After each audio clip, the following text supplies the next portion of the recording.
Hi Alex. Hi, how are you? Yeah, I'm good. Karibu sana. Asante sana. Tuko ready leo. Naona tuko ready. Hey, watu hapa wamekuja na fujo. Wameitana vile inafaa. This is amazing. Introduce yourself. Yeah. Who is Alex? What does Alex do? Yeah, just a bit of a brief kidogo tu kwa wale ambao hawajakupata before and huu ni deep state wa huku ndani. Okay, so I'm Alex Mwanzo. I'm a car guy, not a mechanic. I'm just a car guy. Mi hupenda tu kufungua vitu na kuzifunga. Half of the time they work, half of the time they don't. But by me making mistakes is whereby I'm sort of tell you guys like, hey, this is wrong, this is right, this is a way of doing things. By profession, I'm an engineer. I make electric vehicles. I'm part of the design team for the first electric vehicles in Africa. So I was part of the first guys who did that. So currently I just consult there. So I just play around with cars. Mostly that's it. So more often than not, you'd find nasemanga, hey, it's a weekend, cars are outside my place. So normally what happens is friends, guys from Twitter, guys from school, guys from work, colleagues and whatnot. Okay, on small issues, they usually come to my house. We work on the cars pamoja. They usually don't pay anything. So unasema, yo, gari yangu iko na this kelele, you come, tunaangalia na wewe, tunaangalia if this part we want. I have some mechanical knowledge, so more often than not hatutapotea. So the whole point of guys coming in to my house during the weekend is one, we network, we vibe, and we sort of get to fix a car and for people to actually understand their vehicles, right? So that's the point actually guys coming into my house on the weekend. So more often than not, I say, issue, can you fix it for me? More often than not, the answer is no. I'm not a mechanic because I have an 8 to 5. I have bosses, which is not actually car related, right? I need to do designs and stuff. So more often than not, cars usually happens on weekends and jioni. I hope that's a good. Awesome. Thank you so much. I'll just quickly jump on to car advice. Car advice, what's up? Karibu, the guys are here now. You can actually tell us what really car advice does. Just give us a brief intro as we get onto the topic. Yeah, car advice, if you can hear me.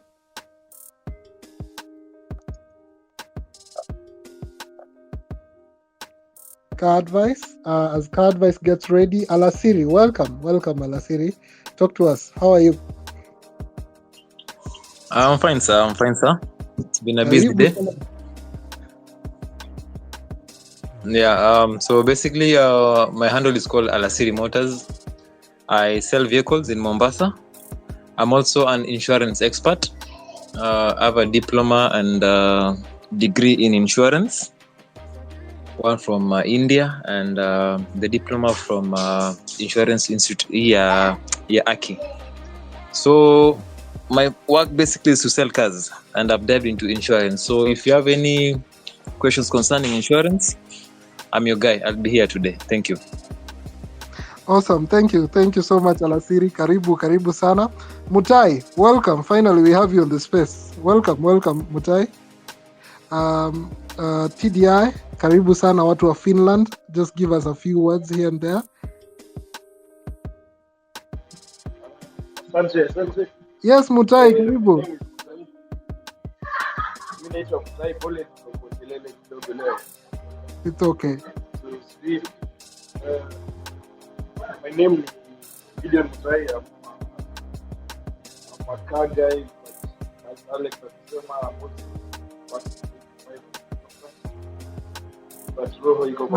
Mutai, I think we're losing you kidogo. Sijui ni mimi tu na mlose or something. Yeah, audio yake mbo. Yeah. Kupatia time kidogo. Sema zale.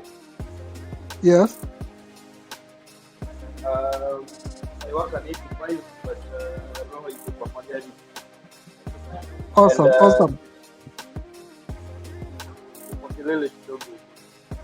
It's okay. Wacha tukupatie time kidogo. I'm sure you'll have settled by as we pick by. So welcome sana. TDI karibu.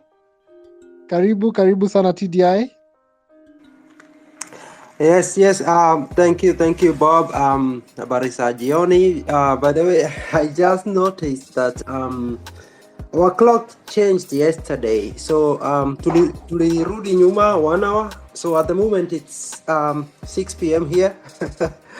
I was not I saw that. ready because of that. But yeah, here I am. Nimeshukuru. I'm in Finland and I'm currently with Skoda Auto. So we fix cars, we sell cars, but basically my main side is fixing and troubleshooting. So wacha tuseme mechanical side.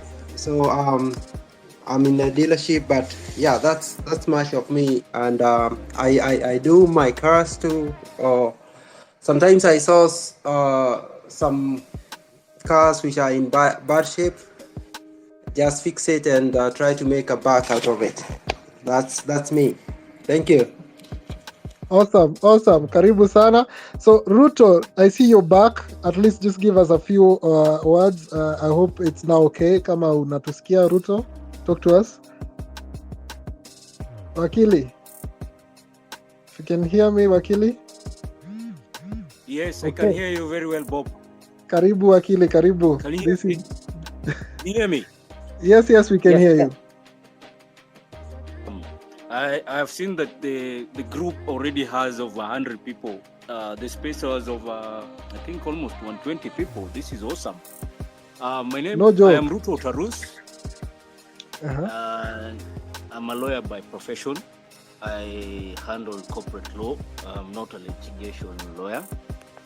And that is my daily bread for now. And I do a lot of travel. I've been to quite a number of places in this country, off-road, off the beaten path, to some pretty remote places. So I know a bit about traveling, about equipping your vehicle to tackle remote travel and to go and come back. And this is the reason why I'm actually in this group, to compare notes, hear from guys and share experiences and gain knowledge and help guys if I can. Awesome. Karibu sana Wakili. Thank you. So we'll be having the conversation about the trips and how to get ready, and I know that's where Wewe na Mutai, this is where you guys fall under, and you're going to be giving us more insights in the same. So karibuni sana. Just allow me guys to quickly just give a shout out to the guys that are already joined in. We have brother from another mother. We have Ryutune Motors, Esnah, watu wa Jimny, Karaoke. We have the dealer. We have Kabarak's finest. Karibuni sana. MPG Auto, just request for the mic. King Hysteria, karibuni sana. These are just some of the few guys when you join hapa, and a lot. I see we have so many guys. So karibuni sana. We'll be starting to have the conversation very soon. So today the conversation, kama umeona poster na kama umepatana nayo, the conversation is literally about tires, rims, and wheels. So Alex, this one actually goes to you and everyone else who is in this platform, and the question is about tires, or rather wheels and rims. What's the difference between these two things? Wheels and rims. TDI, Alex, let's hear what's the difference between these two things, because it's a very common thing. Unasikianga mtu anasema rims na wheels. Let's just start from there. Alex? TDI, you want to start? Okay, let me go. Well, if we are talking about the wheel comprises of the tire and the rim. So when you're talking about the rim, it's just the metallic part, the metallic part that holds the rubber. You know, there's the rubber, the tire rubber, and then there's the metal, the rim. And rims comes in, there is the steel, and then there is the aluminum. Most people, what do you call them? I'm losing it. You know, Kisugu siongei sana siku hizi. So anyway, so the shiny ones, the alloys, alloys, and then the black ones on the old version are made of steel. So those are rims. But then for the whole thing to be complete, to be fitted in a car and to be used to make a wheel, you need the rubber, so the tire. So tire plus rim makes a wheel, all right? But most people can refer to tire as the whole thing, the complete thing. So tire and wheels can be used, those words can be used interchangeably. I think that's to my understanding. Okay, so tires and the rim make the wheel. Turbo, do you agree? Or are we having a different perspective? Yes, so depending from your thought, it's whatever today has said is true. So in Ezekua, when we say I have 28, so here's the thing, the part that holds the tire, that's the rim, the round part, right? But ile part yenye inafungwa kwa hub, whatever unaeka manini, that's the wheel. So ukisikia like I have 26 inches and whatnot, wase uzitumia vibaya. But now, because we want information to like it makes sense, normally you can say the wheel is a tire plus a rim, right? And a rim is only the metallic part. So just like Chidea said, so rims come in many different forms. The form normally inakuanga what form factor is text, like imundo na nini. So when you're talking about steel rims, this is what you'd find in your Land Cruisers, Land Rovers, and things like that, the old versions. These were like ilikuwa bare minimum functional things. Si kitu ya luku, they're actually ugly, but they functioned really well. And then now we can go to alloy. Alloy is a mixture of inaweza kwa aluminium and steel. Sasa hizi ndio unaambiwa alloy rims. So hiyo iko na like you're able to make designs out of it. Yeah.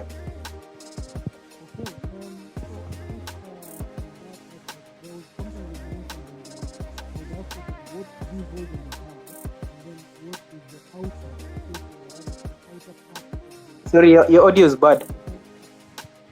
The metallic part that holds the rubber. Yeah. How about that audio? Yeah, that's fine. Audio is okay? Yeah.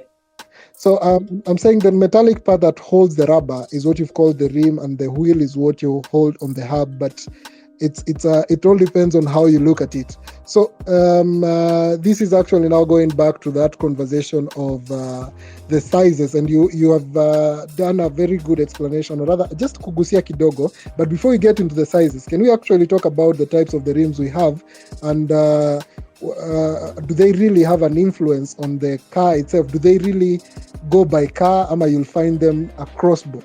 MPG, I'll be coming to you actually after this. Karibu sana MPG. So just tell us about this, the types of rims you'll find, or the types of wheels you'll find, and do they just cut across? Unaweza weka type yoyote kwa gari yoyote? Okay, so when it comes to rims, kuna kuanga na kitu inaitwa PCD. That's I don't know the exact, well I know the name but nimesahau. So PCD is the amount of holes that you have. So you'd find kuna magari ziko na, so you can say seme 4x100, right? So that's your rim iko na 4 studs yenye inaingia kwa gari, right? So wakati unafungua mguu kuchange utafungua 4, right? And then you'd find some cars have 4x112. These are Peugeots and things like that. So that's the spacing from katikati ya the hub to where the now the stud goes into. So the 4x100 unapata, it's sort of a square design, and then 4x112 we still have 4 bolts, but the 4x112 haiwezi fit kwa 4x100. I really wish tungekuwa na video so that I explain it better, But now there's also 5x100. So the wheel iko na 5 nuts, kuna 5x120. So it actually depends on the manufacturer. So you'd find like Volkswagen, I think they use 5x120. MPG can I think MPG can give a better information about this. Benz also use, I think, 5x120. Crowns use 5x120. So most Toyotas, especially the old ones, itakuwa 4x100 or 5x100. So 5, immediately mwana 5 unajua this has 5, iko na 5 lugs, or utaeka 5 bolts when you need to funga or fungua the wheel. Yeah, I think MPG can give a better description about this, because it's a bit more descriptive than you have to explain. True. I was actually to call to MPG now. MPG, karibu. Just take us through this 4x100, 5x120. What are these and what meaning is it? Well, so people have to make pictures in their minds for them to understand. PCD means pitch circle diameter. So pitch circle is, you see your wheel has holes where you put your studs through. Those holes form a circle. If you plot a circle that goes through the center of all those holes, it will be a perfect circle and it will have a diameter. Remember, it's the holes of the studs, their centers can be joined by a perfect circle, and that circle is a diameter. That is what they call that is what is called the PCD. So if your car is a certain PCD, you cannot put in a rim that is another PCD. It's that simple. If your car is a 5x112, it means that diameter is 112 millimeters, the big circle that you're talking about. And along that diameter, we have 5 equally spaced holes for putting studs in. So if it is a bigger PCD, the holes form a bigger circle.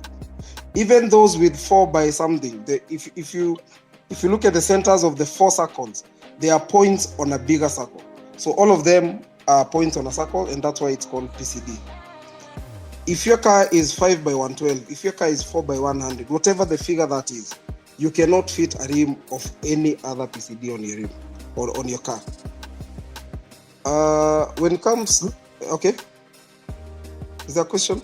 And are you when you say you cannot fit, are there conditions where or situations where you can be allowed to fit that? I'm assuming you are in a situation where hauna kitu ingine. It's not about being allowed, but physically the rim cannot fit. Okay. Because those studs form a circle that is out of diameter. It's a different diameter between the hub and the rim. Okay. Now it makes sense. So when you're, for example, when you're ordering a rim, today I've been discussing ordering a rim with a customer who has ordered rims twice and they have not fit on his car. And it's a very expensive affair when you bring in rims and they don't fit on your car, and then you bring others, because there are 5 specs for rims that you have to communicate very clearly when you're ordering. The most important is the PCD. Then people who are interested in aesthetics will talk about offset. That is how much a wheel goes in or out of the wheel arch. There's some cars you find, especially but Starlets, they put offset wheels, and then the wheels are protruding outside of the car. So that is a different offset, and you find others look like knock knees because the wheels are so much inside. That is what you call offset. Then there is width. Width is just how wide that tire is. And then the diameter of the tire. How you say mine is a 19, mine is a 17. Those are things that you need to know, especially if Turbo, kindly wacha ni commute kidogo. Please proceed, MPG. Pole. Yeah, especially if you're ordering rims and your car is not there for fitment. You need to know those 5 specs. I don't know. It's funny that rims are some of the most complicated things to buy, especially if you're a choosy person, because there's so many things to consider. There's the technical things, there's looks, there's the material. Some people want lighter rims, some people want more robust rims. There's the color that you want to choose. There's a spoke design. There's so many things to choose in rims that if you went to buy rims like online, it's one of the most confusing things to buy, actually more than performance parts. Wow. Okay. Thank you so much, MPG, for that insight. Sir Kelvin. Can I say something? Yes, Can Alasiri, I- please do. Can I just say something, please? Yes, Alasiri. Alasiri? Okay. Kindly remind me later on, yeah? I'd like to talk to guys about your insurance and your tires, eh? So just remind me later on, eh?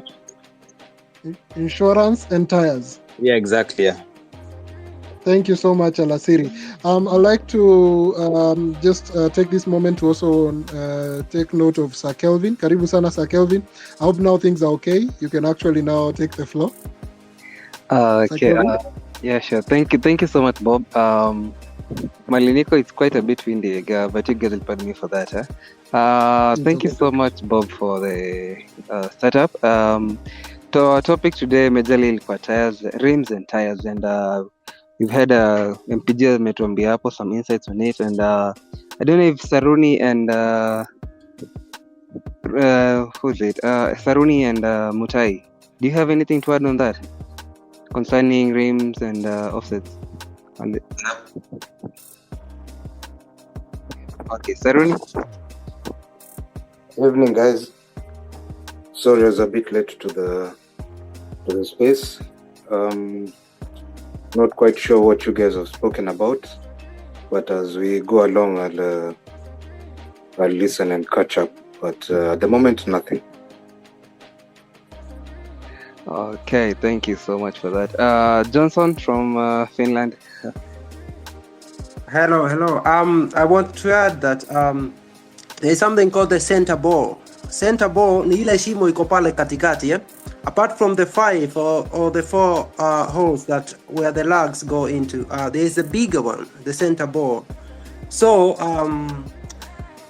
that one is also a point of to consider. Otherwise, they differ from car to car. But if your car is, for example, let me say the Volkswagen, which has not all Volkswagen. So even on the Volkswagens, they differ. But for example, 5 times 112 on my car is 5 times 112 for the PCD, and then the center bore is 57.1. So this 57.1 is millimeters. If that hole is bigger and I still have 112, my tire will be a bit wobbly. So there are some adapters, plastic ones. You see them being sold in tire shops. So they are supposed to be used to correct that center bore. So you can have a rim which fits your car. The studs, the PCD is okay, but the center bore is bigger. So this is where you need those rubber adapters, but then it has to be the correct one as well. So the rubber adapter has to fit in the rim, and then the center bore has to be the one that fits your car, so that the rim will sit properly there. Yeah, I think MPG Auto explained the rest quite clearly. Okay, thank you so much for that, Johnson. MPG had mentioned offset, and according to offset, we have positive offset and negative offset. MPG, could you kindly clarify both of that, positive offset and the negative offset? Okay, when it comes to offset, the figures positive and negative actually mean different from what you would think at first, because the bigger offset you have in terms of numbers, the bigger offset 51, for example, is bigger than 25. So you would think that if you have 51, the wheel will go out of the car more, but it's actually the other way. The more offset you have, the the more the wheel goes in towards the center of the car. The less offset you have, for example, if you have an offset of 0, just putting the rim on your hub, the rim itself will be a few millimeters or maybe even an inch outside of the car body. So the less the offset you have, then the outer your wheels will seem to go.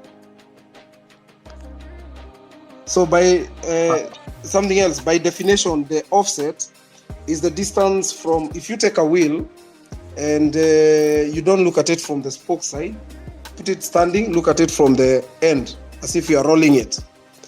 If you measure that width, because that is the width of the rim, from the center, the offset is how far the hub is offset from that center of the wheel. For example, a wheel with a offset of 0 means where the hub bolts onto the rim and the center of that rim are perfectly aligned. That is the offset.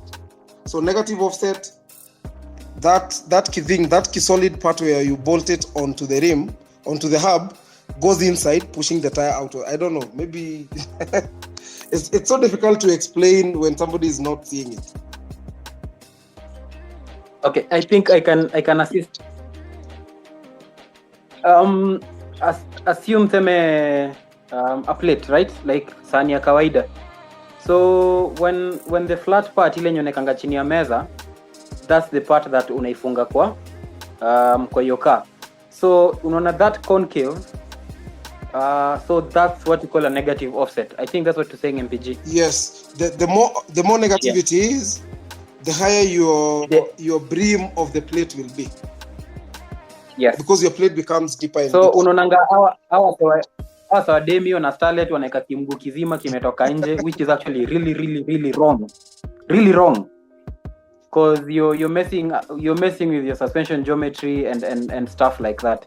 So when you're going performance, unapata you're going almost like that center of the rim, like you have half ndani, half nje, so such that your suspension is good and your rolling is good. But sasa when you put at kimguu kimetoka nje ndio ukae wide at your center of gravity, but now you find that like vile hiyo mtemeaje vile that trim inacheza, it's so wrong because there's a lot of sprung weight inside the wheel, which is really dangerous.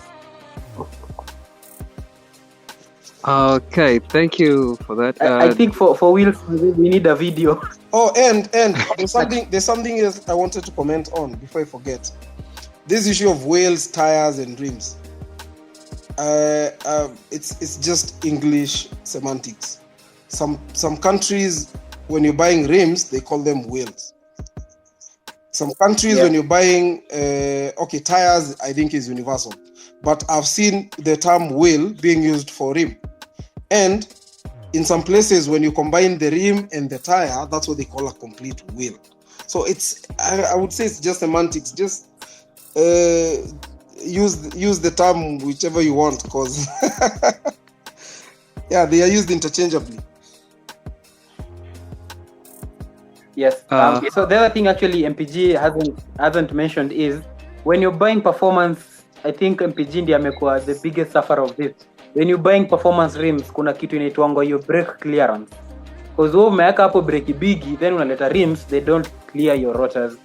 You see, you have to have some sort of offset such that it doesn't touch your braking. If you're anyone planning to upgrade their brakes, one of the biggest considerations is tires. Rims, because you buy a brake kit worth 100,000 shillings, and then all of a sudden your rims can't fit around them. Then you have to spend another 100k buying rims. So anyone planning of touching their brakes and making them bigger or beefier or whatever, first make sure you know the spec of the rim that can fit around those brakes, and you get it fast.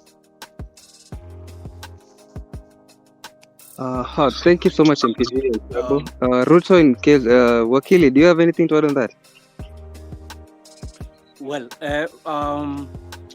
I want to speak from a 4x4 perspective, and to add to what guys have spoken. Everything that they've talked about is very illuminating. tumejifunza vitu mob. With regards to 4x4 tires, they are the usual. We have the usual alloy rims. Alloy rims.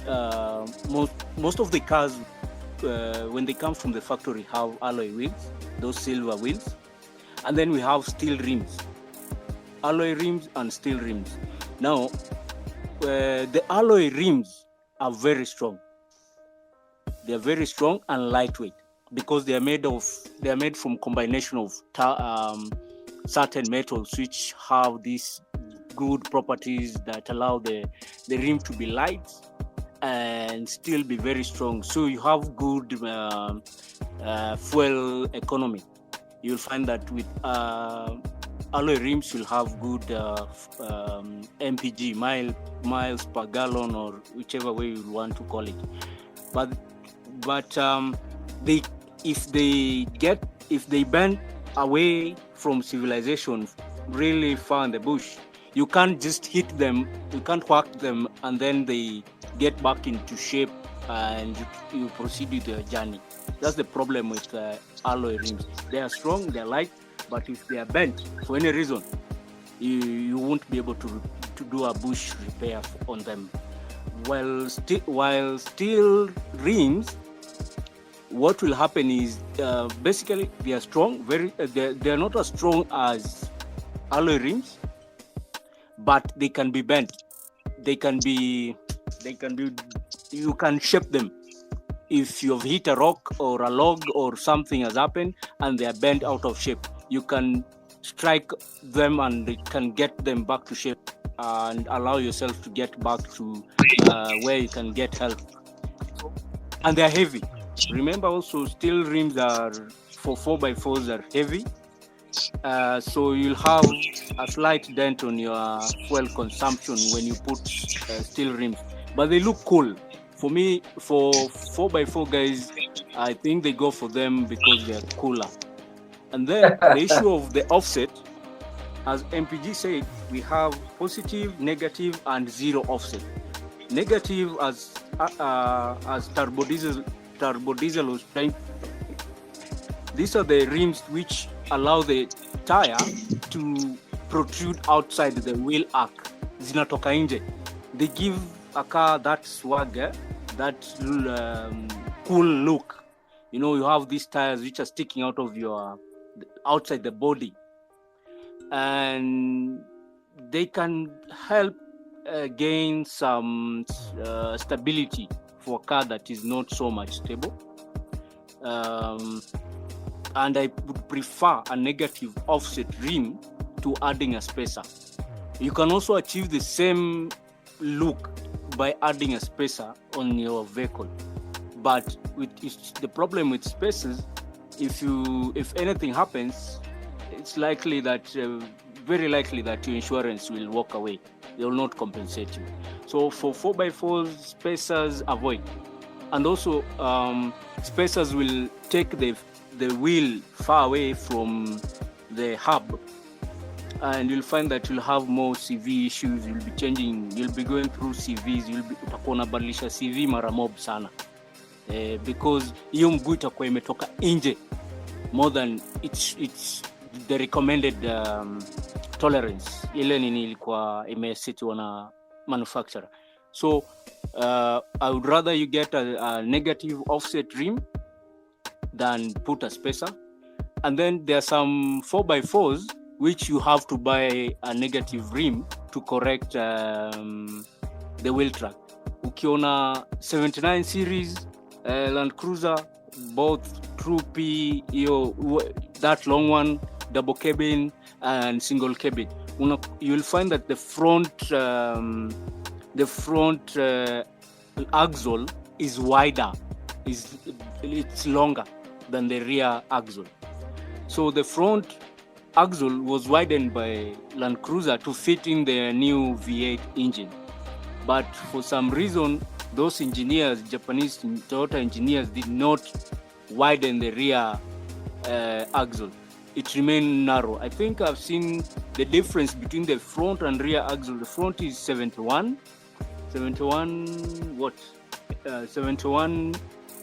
think, inches, and then the rear one is narrow at 60 something, almost 68.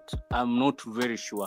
So what guys do, if you can't afford to, there are people who there are certain manufacturers who have come up with a longer rear axle for 79 and 78 series Land Cruiser, but they're expensive. So what guys do, they put a negative offset rim at the rear, and then the front they put zero offset.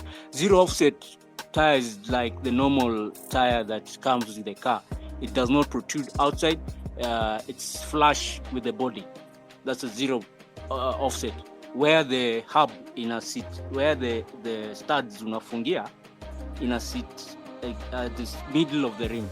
Positive offset, you'll find that the where the studs zitakuwa zinafungiwa iko upande ya nje. So ndani ya rim it's deeper, and you'll find that some cars zenye ziko na independent suspension, front suspension and independent rear suspension, if you put a negative offset, the rim will rub the upper control arm, part of the suspension.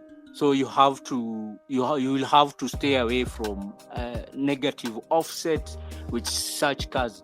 But at the same time, when you're buying rims, it's always good to do your research well, check with other local guys who have done the same, check with your local car club that made up of guys who own the same vehicle as yours. Ask them if anyone has done the same thing, what they did, what they bought. Also check with foreign car clubs. You'll find a ton of information about rims, about the rims that you want to put and about your car. And then the other thing with 4x4s, and this is something good to know because guys are nuts about Namibia and other places. You should avoid low profile rims. Okay, those 20, actually anything for 4x4, anything above 18 inches, you need to avoid that, change that rim. And why am I saying that? You need to go for either 14, 15, 16, 17. Those are the sweet spot size, the diameter for 15, 16, 17. And the reason is you'll be able to deflate the tire when you go off-road. Okay? You see, when you go off-road, you need more traction because traction reduces away from tarmac. You'll encounter mud, gravel, rocks, corrugations. You need more traction. And away from tarmac, we call such conditions, we call them what? There's a term for it. Low traction surfaces. You can easily get stuck if your tires are not deflated. Deflation ni hiyo kutoa kupunguza pressure. Unaweza tumia kifunguu. You can use a tire deflator. When you deflate your tires, you're able to increase the width of the tire and the size of the track, and you have more surface of the tire touching the surface of the road. Okay, so when you have a smaller rim and a bigger tire, bigger meat, the bigger part of the rubber of the tire, it means that you can reduce your tire to any PSI, to any pressure that you need to be able to get through a very difficult part. For example, mud or deep sand. If you enter mud or deep sand with your on-road pressures, like for me, my on-road pressure will be as high as 45 because I am usually very heavy. But when I go off-road, I'll go as low as 25 PSI at the rear, na mbele 20. And that cushions nikikutana na corrugation, gari tingiki kama, unasikia car dashboard inaweza bomoka into pieces. Yeah. So it softens the ride, it cushions you, and it also helps the body of the car and not to absorb a lot of impact or shock from the road. At the same time, chances of you breaking something are minimized. chances of you losing nuts from your suspension and under the body of the car reduce. So get a smaller rim, diameter rim, so that you can fit as big a tire as possible. 31 inches. Okay, nimezoea kutumia the metric. Is it the metric system? 31, 32, 33, 35. Yeah, so you can be able to fit a 31, 32, 33, up to 35 for some cars like patrols, some cars, Land Cruiser, without even doing a lift on that car. That is my take about rims. Avoid, if you're planning to go off-road a lot, or you're planning to go to a remote place where the road is not very good, ditch low-profile tires, ditch low-profile rims. You're most likely to bend the rim or even to get punctures, many punctures. Yeah. Very quickly before, sorry. Okay. I know Al-Asiri will tell us more about this, but from where I am, actually, the insurance can forfeit your compensation if you have fitted the wrong spec of tires. You know, every manufacturer has the specified tires. For example, if a car is the stock rim and tire are 15, you will see that they have an option for 16 and 17, and those are written in the papers that comes with the car. So if you fit anything more than that and you get into an accident or something, the insurance has the right to deny you compensation based on that if they are convinced that your tires were part of the problem to your accident. But that is Finland, and I don't know, Al-Asili might have something more on that side. Or can I go ahead? Please do. Can you guys hear me? Yeah, you're audible. Yes, we can. Okay, fine. Okay, now okay, that's a good question. Yeah, when it comes to tires, from my experience, the only case whereby I've heard that a claim has been declined was because of spacers, and simply because spacers, there's something under your motor insurance policy. There's something that states that anytime you're insuring your vehicle, it has to be as per the manufacturer's specifications and modification. So any alteration in your motor vehicle will declare your claim null and void. So normally what happens with tires are they're not a big issue. Tires are normally not a big issue. Spacers are a big issue. And because most cars, when they come from the factory, they don't come with spacers. I will advise people to consider springs over spacers. That is my take. I'd like to add something. Hello? The dealer, hello, guys. Yeah, can hear you. Hello. I'd like to clarify something about the spacers issue, because from my experience, I think I've had like 3 claims. I also deal somehow in the insurance sector, and I've had like 4 claims, and all those cars had spacers, and all of them were paid. So I guess it depends with your insurance company, because as you usually mostly insure with Britam.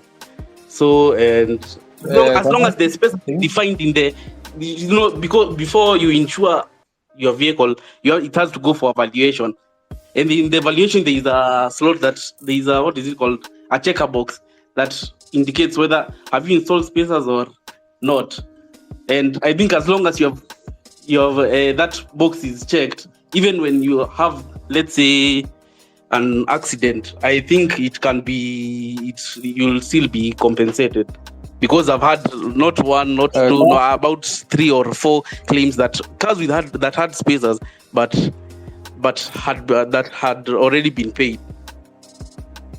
Can I ask you something? Yeah.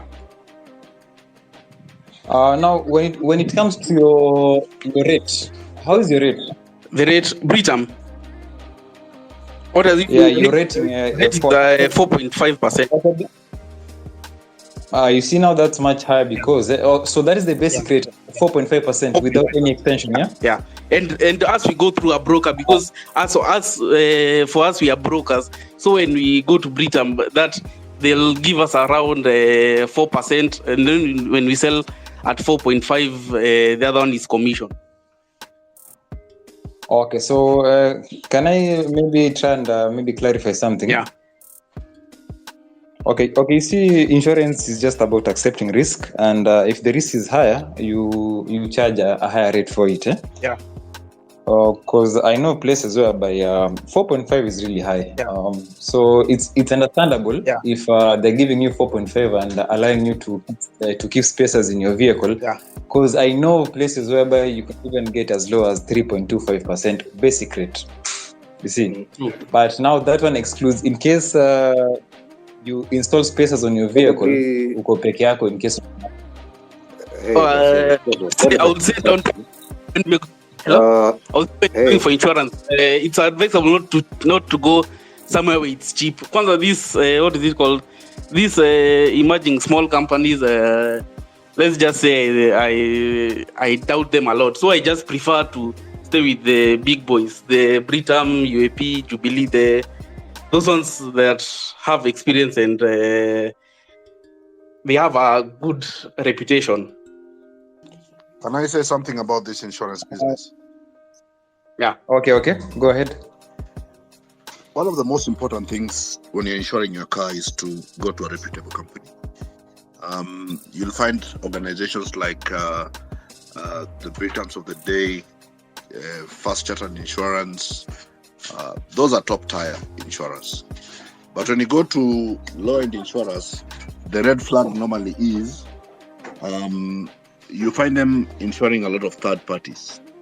So that is a red flag for you if you really want to get good insurance. In terms of the rate, you can always negotiate. It's not cast in stone. You can get as low as 3.5% if you're able to insure more items with them. If you have a broker or an agent who's smart, he'll not only take your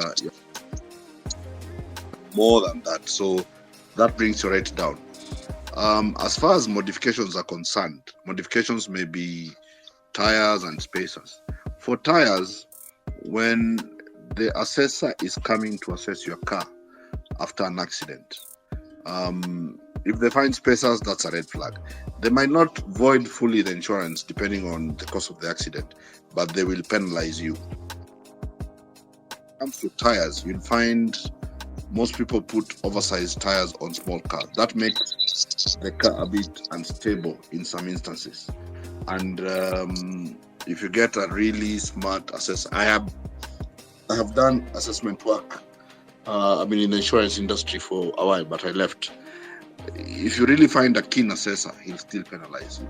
So I still go with Johnson's view that you pretty need to maintain your car with standard appliances or standard modifications. You speak and ask the valuer what he thinks about your modifications, and then or you declare what you've done, and then the insurer can give you a rate, and then you can be insured against it. Otherwise, if you do it haphazardly, you'll be penalized in one way or another, especially if the insurer is just trying to avoid the risk. So it's very important to take note of those. But my take is go to the top 4 insurance companies, get your cover, and you'll be fine. Yeah, I think if I could. There's a very important point that. Just a minute, Lasiria. If I could quickly say something, I realize that, and it's not just motor insurance, even in the medical field, there is that point whereby you have to specify whether there are any alterations to the vehicle, or you are going to probably do something more than it was supposed to.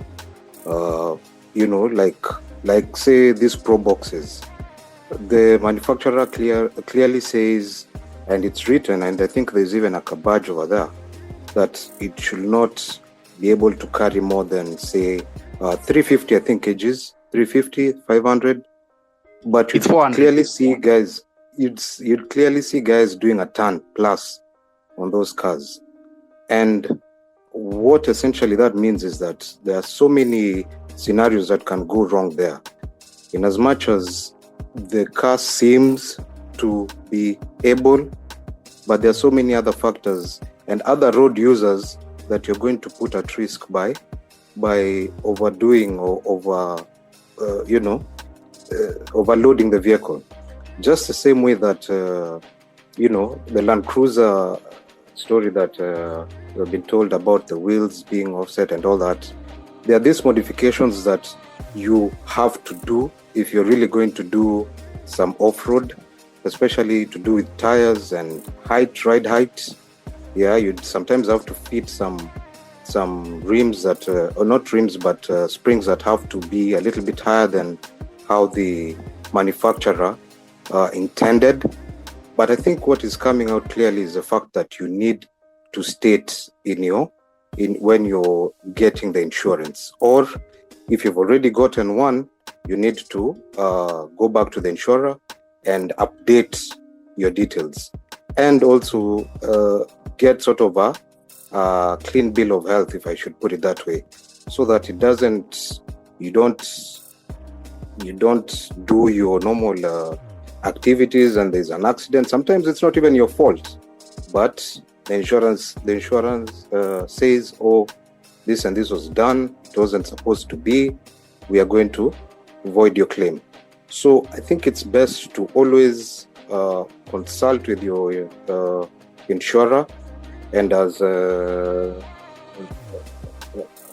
think Go Butler said, you need to always be in touch with them.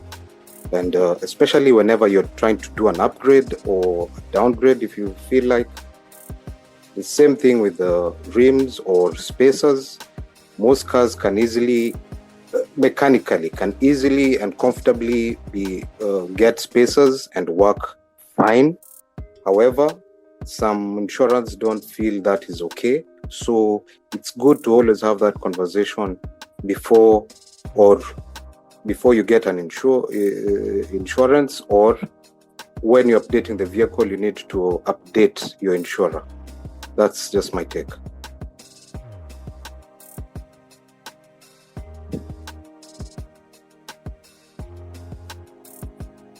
Okay, thank you so much for that.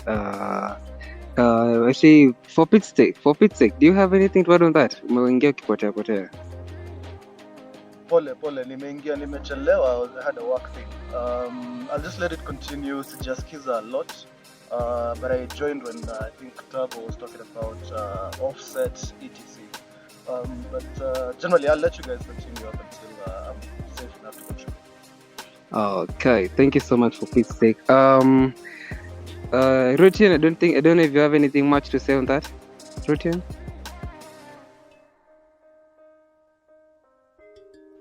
Hello? Routine. I guess they've said enough for that. And on clarification, mahali flani, they talked about Tier 1 and Tier 2 insurances. Let's say, for example, Jubilee is Tier 1. But I went there to inquire for Subaru. They're charging at a rate of around, I think, 6 for Subarus. And kuna mvutano mingi cause there's a pal of mine alianguka nayo, and kulikuwa na mvutano mingi. Even if they say the risk is high, so the rate charged should be high for that, why should you, unajua tu hiyo gari iko na risk ya kupata accident sooner or later, you charge it higher than normal, and when imeanguka or it has had an accident, you still kuna mvutano mingi kutoka hiyo, and you've overcharged already. So there's a company called Metropolitan. I've engaged them in one of several covers of mine, and it's not a top tire, but they are good. Ni kama wamekuja juzi, or they're not old sana, so I think wana entice watu. You can get them covering you well than hizi zingine watu wamekuwa nasema ati top tire. I have had a case with CIC too. So being a top tire or a lower one shouldn't be a gauge on that. Una tu uangalie reviews and all that. That's what I can say. Okay, let me just jump in, if you don't mind. There are several risk factors that play out with different models of cars. Somebody has mentioned pro boxes. They are prone to being stolen, overloaded, and what have you. Subarus tend to be driven by a much younger generation. So if you are a new and inexperienced driver and you're going to an insurance company, I have an interest in an insurance agency where my brother-in-law runs it. I'm not there today, but if a new and inexperienced driver who's 21 comes with a Subaru, that's a red flag. In less than 6 months, you'll have a claim. So in differentiating between different insurers, you are still not safe with Metropolitan, because Metropolitan will be flooded by claims because everybody will go there and do what? And underwrite their car there. What will happen to you is when they're unable to pay those claims after the Subaru boys go on a trip and they bang like 4, 5, 6 cars, they have to investigate. So they are high risk cars that require insurance companies to charge higher. And for your information, we used to rate all motor vehicles at 10%. This 3.5% is as a result of market pressure and resultant effects of universal pressure from different quarters. So most insurance companies used to underwrite cars at 10%, and they never really used to have an issue with claims and what have you. On the other issue of rating insurance companies, you need to rate insurance companies by the ability, and I will underline that, the ability to pay your claim. They may refuse to pay your claim, but they have the capacity. If you go and insure your car at Amaco, you will be given a runaround for more than a year. Your car will stay at the garage, nothing will happen to it. And you will go and blame whoever introduced you to the company, and you will not be paid. At least if, for example, Jubilee or CIC refuse to pay your claim, you can go to court and they'll be compelled to pay at some point. And if you report them to Insurance Regulatory Authority, your claim will go very fast, so long as your claim is valid. So those are the factors that are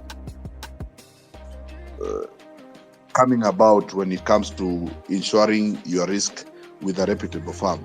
But in as far as any modification you do to your car, it is always safer to pay more than not declare and get a shocker when you're going to do what? Going to claim. That applies across the board. You better tell guys that I have put offset rims, I have put 15-inch rims when the manufacturer says you should put 14. Although in Kenya, really, offset rims and tire sizes don't matter. But they are a bit more suspicious, because what happens to those cars is, I think you've seen cars that look like those Toyota or Nissan shacks that are raised at the back and low in the front. Those are very unstable cars. That's when they hit potholes, they overturn. That is the same aspect when you come in to assess a car that has had an accident. Those spacers also make braking ineffective. When you're braking, when you have spacers, the effect of bringing the car lower when you're braking, you've seen when you brake, your car really goes down. When you brake, when you've put spacers, it doesn't allow a car to have stability. That makes you prone to overturning and what have you. That is the main reason why that happens. Yeah. So I think I'll end it at that point. Yes. Thank you so much, Bottle, for that. Odyssey, if you have anything to add, kindly. Yeah. Let me just first start by saying hi.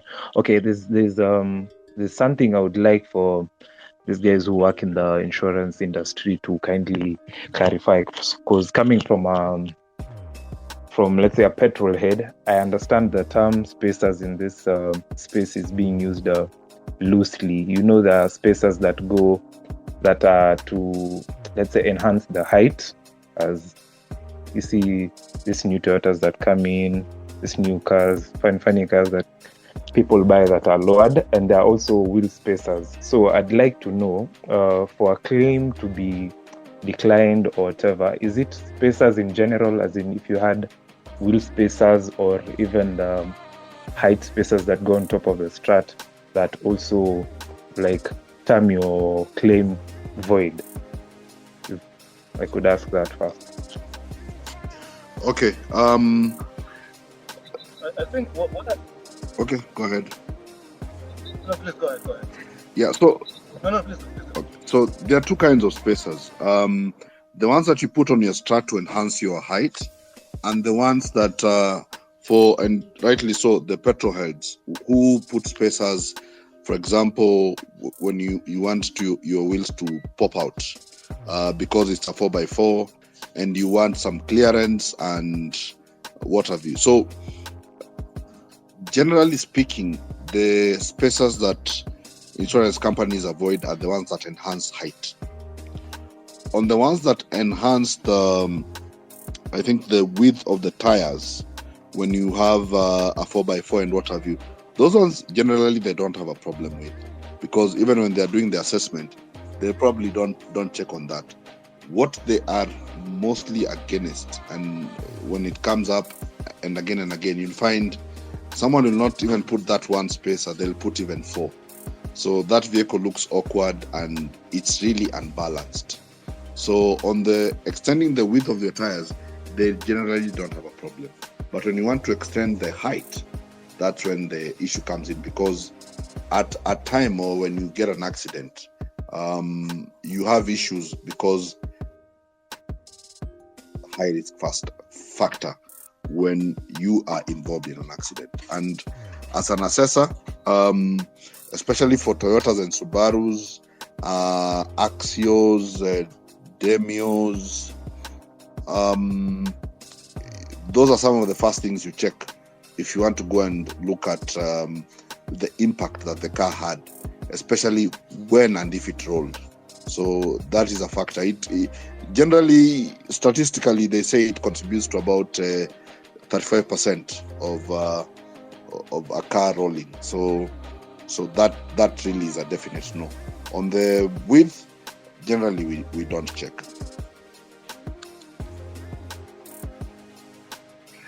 Okay, thank you so much for the clearance, Go Bottle. Odyssey, thank you so much for the question. And then moving on swiftly, kidogo to MPG. There are these 3 numbers which you always have on our tires. Could anyone just clarify the 3 numbers for the rest of our listeners? Because we always have 3 certain numbers on our tires, kila gari konai. So anyone kindly? I can take that.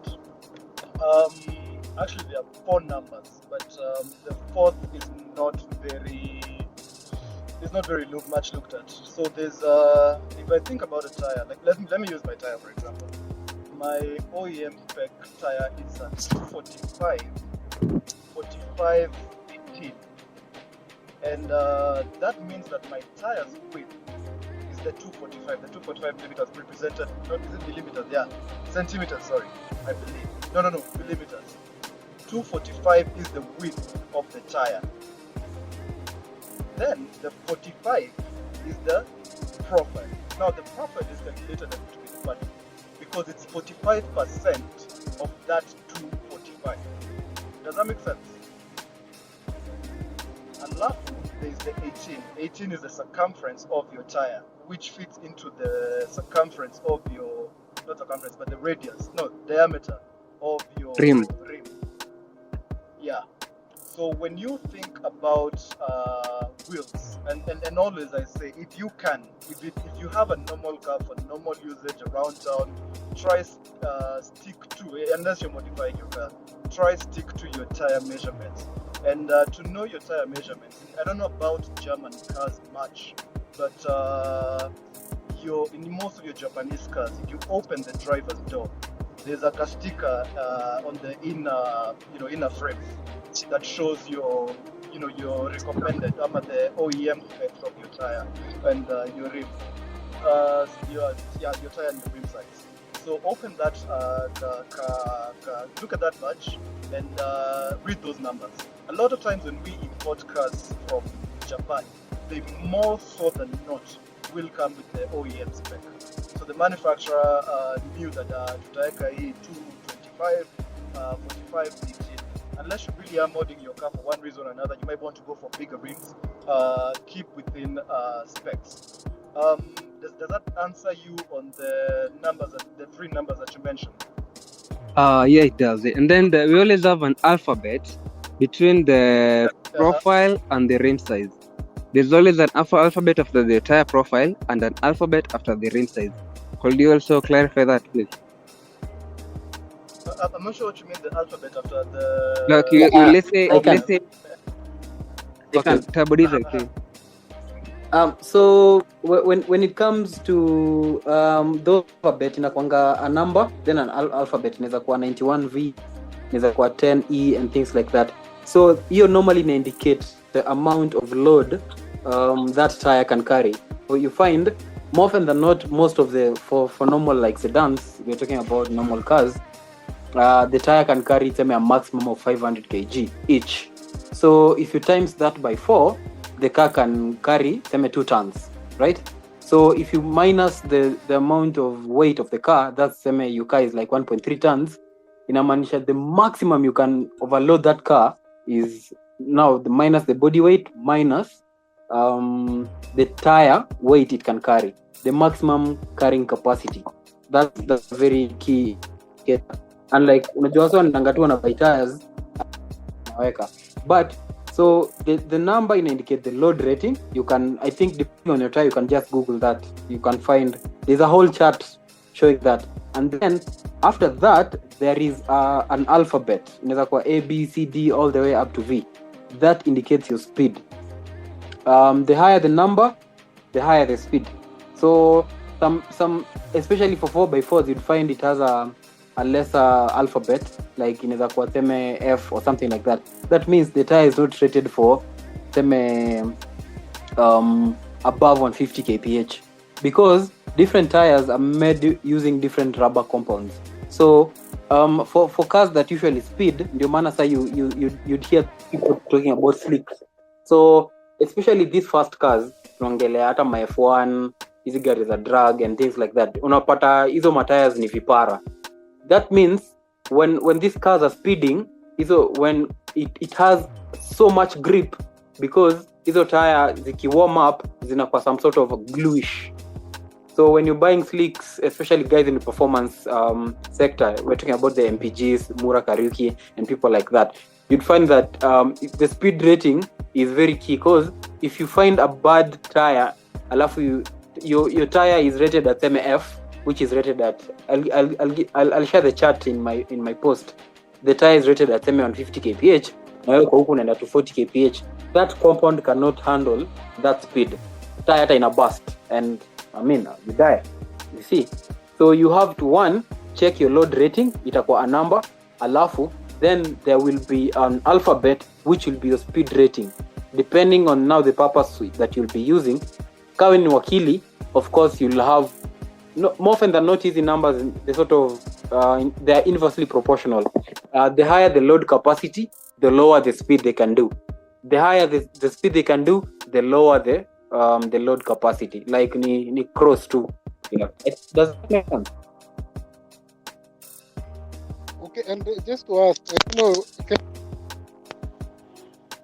am I audible? Yeah. Yeah.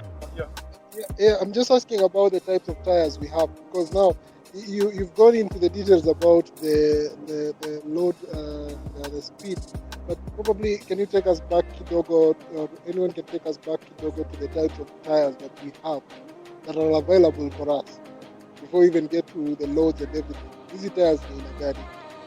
Alafu, So just off but Tabu, go ahead. Just what not Bob is saying. The types of tires that we might have to place on our vehicle. Let's say for the daily driver, the normal saloon sedans, the SUVs, and the trailer trucks. Could you just declassify even? Kindly?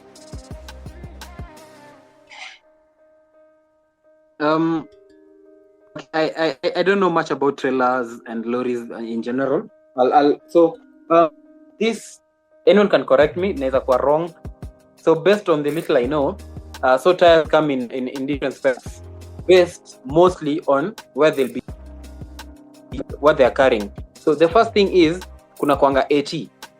Ukiangalia especially 4x4 inakuwa imeandikwa kubwa AT, MT ama HT. AT, it means this is a highway terrain. This is a tire that specifically meant kwa highway, lami, like ukiingia off-road, manze uta struggle because it doesn't have grip. It's like iko na very little threads on it, such that you have enough grip on the highway. Now we have an all-terrain. An all-terrain has been designed to be a little of the best of both worlds, right? So you have kidogo, so the threads are a bit thick as compared to the highway terrain, and this can work either on off-road and on-road. So highway, ama ukiingia kwa matope, ukiingia kwa sand and things like that. And then is MT. Rongai, things like that. Unapata wameka kibigi inakaya Land Cruiser, alafu iko na these huge threads. That's inakuwa imeandikwa MT. That's a mud terrain tire. It has been designed to be used on muddy conditions. So especially these guys who go like, so there's different off-roads. Kuna off-road like umeenda Turkana, utakuwa kwa barabara, utakuwa nje. So you'd find they usually use all-terrain. But kama wewe ni mse unaishima Kinangop huko ndani and your car is 80% Kinangop, normally if you're smart, you'd go to the mud terrains. So the mud terrains has been used to have really big, ikona kama ngumi kwa the tire, such that they have so much grip. Ni kama they're like forks wakati ziko kwa they give so much grip when you're on mud. So normal, these small cars, once you mount ingia kwa mud, more often than not zinakwanga, even without being written, zinakwanga highway terrain. So the threads are different, but not even the highway terrain, they also have different specifications. Again, this depends on your speed rating and your load rating. So mse kama Mura, uni mtu anaendanga 300 kilometers per hour, he'll not use the same tire as we mse mwenye unakona ka axio. So he more often than not go to semi-slicks or 100% slicks. The difference mostly is one, off the bat, unapata the semi-slicks ziko sort of kipara-ish. Like as in a lot of threads, and so this gives you a lot of grip when you're speeding, when you're boosting and things like that. But for normal tires, like it's what most of us are used to, and you'd more often than not see any difference when you buy them. But it's just key for you to note, like on a very different tires depending on your application. I can just try a small thread at the end of the day or tomorrow, just to show, just to highlight in terrains, in highway terrain and things like that. Turbo diesel, could you also, as you're doing the thread, just put in mind that tires are also rated as per the season they're used. As for us guys who live in the tropic or the equatorial region, we don't experience the four, they're called seasons. Yeah, but people who are in the States, they have snow tires and what have you. Something I'd also like to point out for anyone who wants to modify their car or whatever automobile they have, also remember, as per the ratings that you are given for your car by the manufacturer, there's someone who, I think Ruto also mentioned this. Also pay in mind that bigger tires do slow down your car, and you will notice in fuel consumption. So if you don't really need bigger tires in this space, I will use motor as an example. We go for wider and bigger tires for more grip, either on corners or traction when you're leaving, so that you don't lose power as you're leaving or in gear shifts. So if you rarely spin your tires while launching or shifting your car, don't go for a wider tire or a stickier tire. You will be actually losing a lot at the end of the day. To add on to Odyssey's point on tires, it's not advisable. You normally hear, like here where we live in Nairobi, you'll find that almost all SUVs these days, they have all-terrain tires, and actually I don't think that most of them actually need them.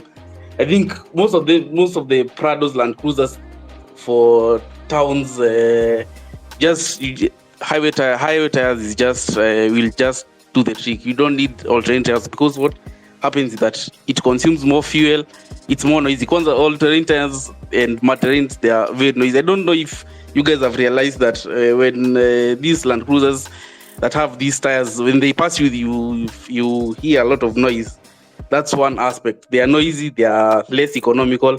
So it's nice that if you have if you are mostly in town, just avoid all-terrain or mud terrain. Just use the highway terrain. There's no need to get those. Even if they look good, people go for them because they look good mostly. But for use, they are not okay. And the same applies to slicks and semi-slicks, and especially with road noise. You might probably get a lot of grip, but if your car, for example, is an everyday use town car, you don't need slicks, and you're not a performance person.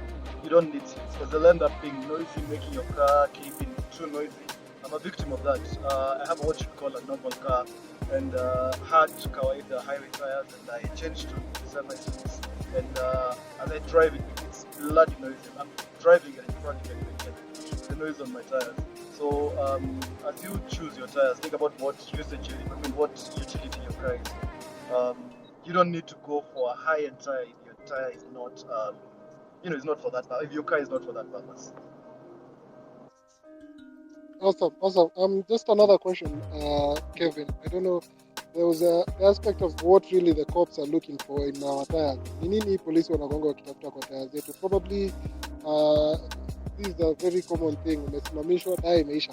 But in your naked eyes, you think they're out. There is a trick they talk about, the coin trick. Does anybody have insights on this, and how does it work here? Yeah, MPG.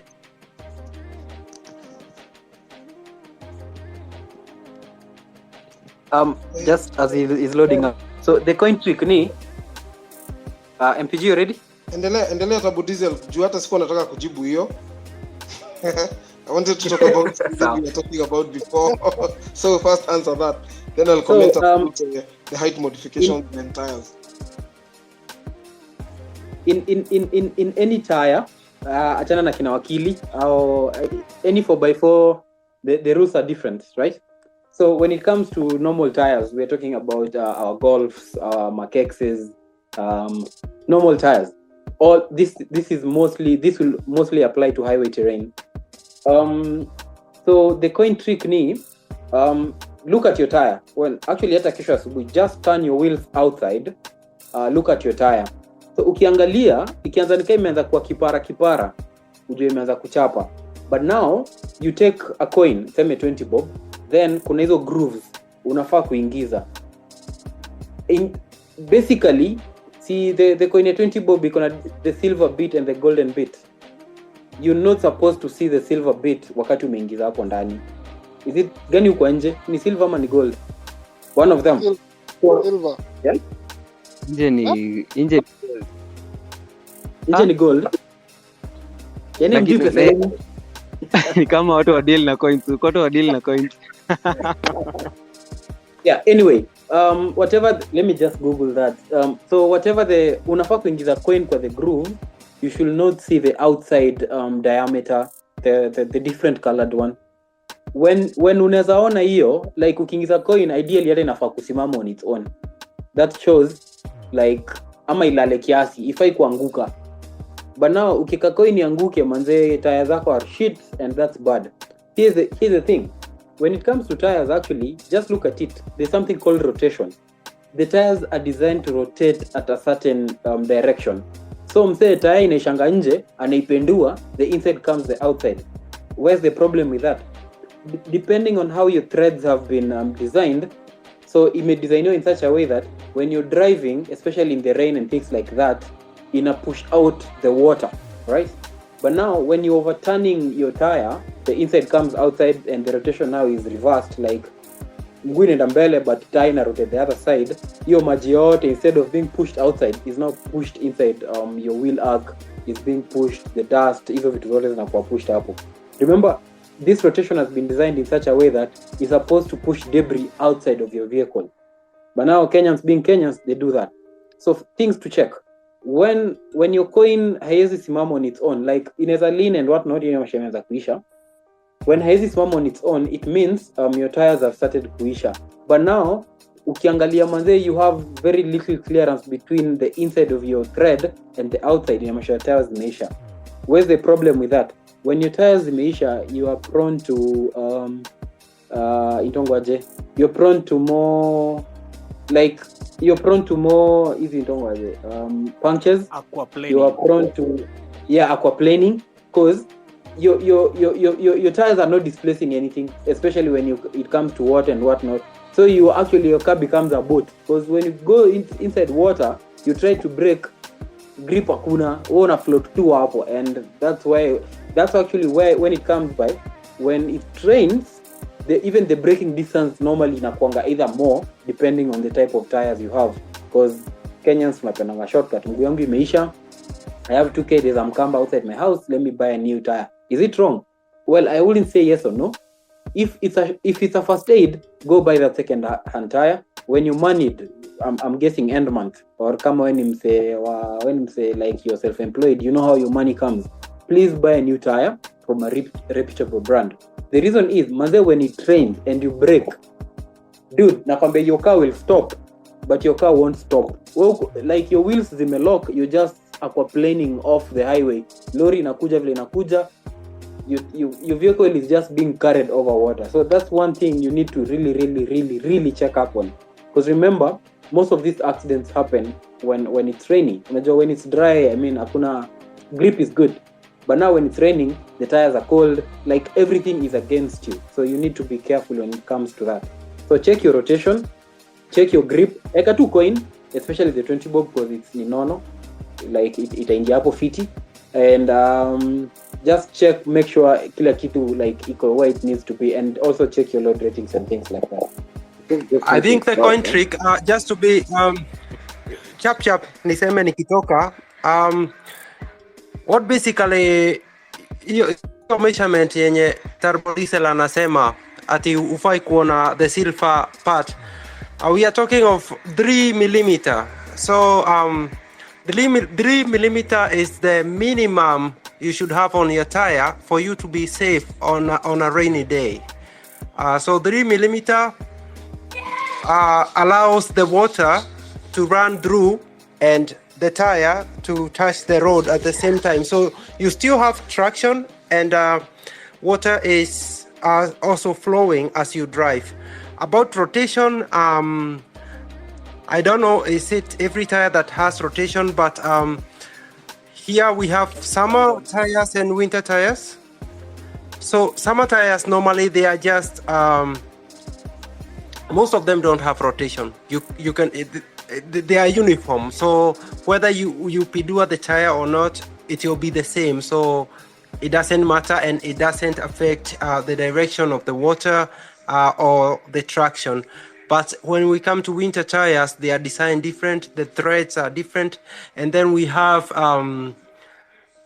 spikes on them so that they can handle, they can hold on the ice and on the snow. So that's a different thing. But yes, the coin trick, I think basically it's 3 millimeter. So kama uko na vernier caliper or anything that can measure the tire, kama hauna coin, but anyway, I think everybody can access a Actually, coin easier than a vernier caliper. So it's just 3 to add on mm. that, just dakika more. Kimutai has done a small. So actually, most tires, if not all, zinakuja na something called a tire wear indicator. So hapo kwa thread, there is something that's going across, like ni kama from one tire to the other one. When that wear indicator iko in the same line with your thread, just check retweeted. There's something to show that. Like you don't need even there's something you can see, but yeah. Yeah, I think I actually just wanted to add on to that. The coin test, yes, that works perfectly. But even the tie itself, as that I wanted to actually add, the tie itself has its own mechanism to show when it is done. There's a line that crosses the grooves, and when that line is level to the tire, it's time to switch. That is when that tire can no longer channel water out of the grooves. Something I also want, and it's on all tires and it's all around the tire. So see at unaeka, then move it. You can just see it as you turn the tire. Also, something I wanted to say about driving in the wet. Driving in the wet is risky and dangerous. No matter whether you have deep grooves or your grooves are zinaenda kuisha. But the biggest thing that can change your whether you get an accident or you slide out of the road or any of all those things is your speed. Even when your tires are a bit low, pesa imekukanyagia kiasi, and you at least have some groove, check on your speed. Check on your speed. The more the higher the precipitation, the rainfall, the slower you should be driving. I tell my friends that ukiona inafika mahali your wipers you have to go to like the last setting ile yako, you really have to go below or maintain at 50 or below that, because anything above that, groove notwithstanding, kwa sababu hata unajua there are some places on the road that have puddles, that is, you'd find it's a section of the road, but there's like a river on the road, and if you go into that section and you're driving at speed, it doesn't matter how deep your grooves are, you'll wipe out. Utatoka barabarani and you'll get into an accident. So keep note, whenever you're driving, you should keep it slow. Drive slow, maintain visual, keep all switch on your lights. If you don't have to go full out, but just keep your parking lights on, and you should get to where you're going. Something also I needed to add was the fact that tires expire. Yeah, tires do not go forever. Yeah, so you'd find, because tires are made of rubber, and if you know rubber, just the same way that your wipers over time will, they become stiff. UV acts on rubber. It changes its structure, and it destroys the ability of rubber to bend and flex.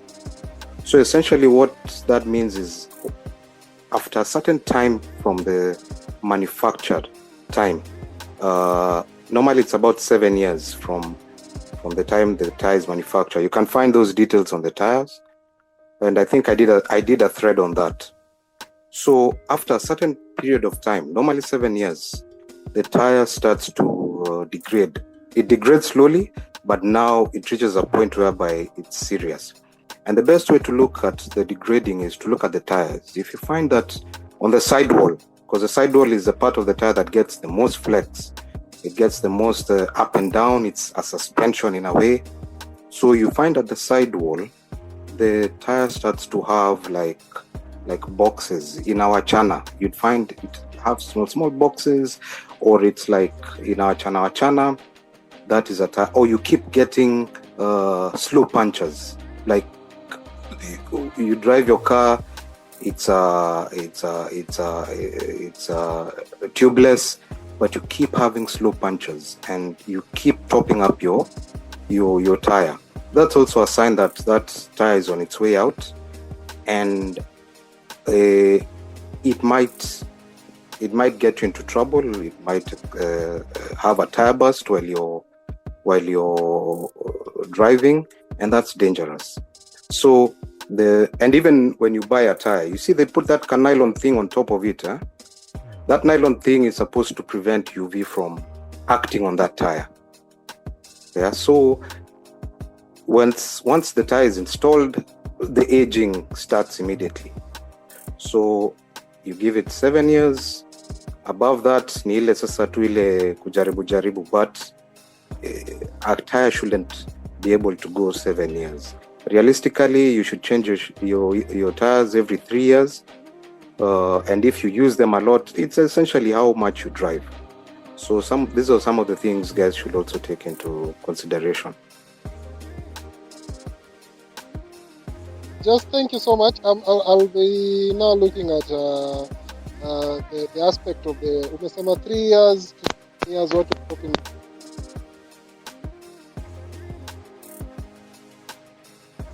Saruni,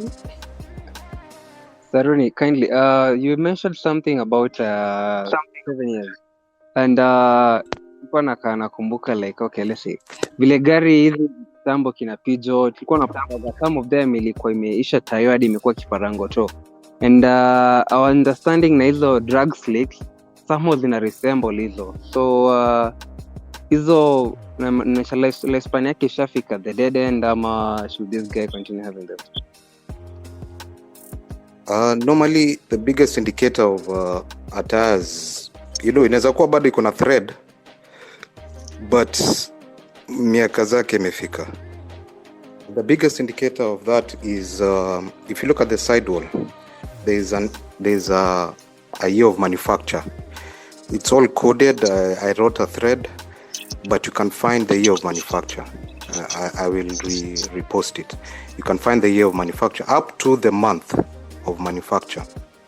So what I tell guys is that normally the best way to think about it is that even the manufacturer knows that this tire, as soon as UV, which is sunlight, starts to hit this tire, it's going to start deteriorating. So that's why you find them, they're always folded, nylon.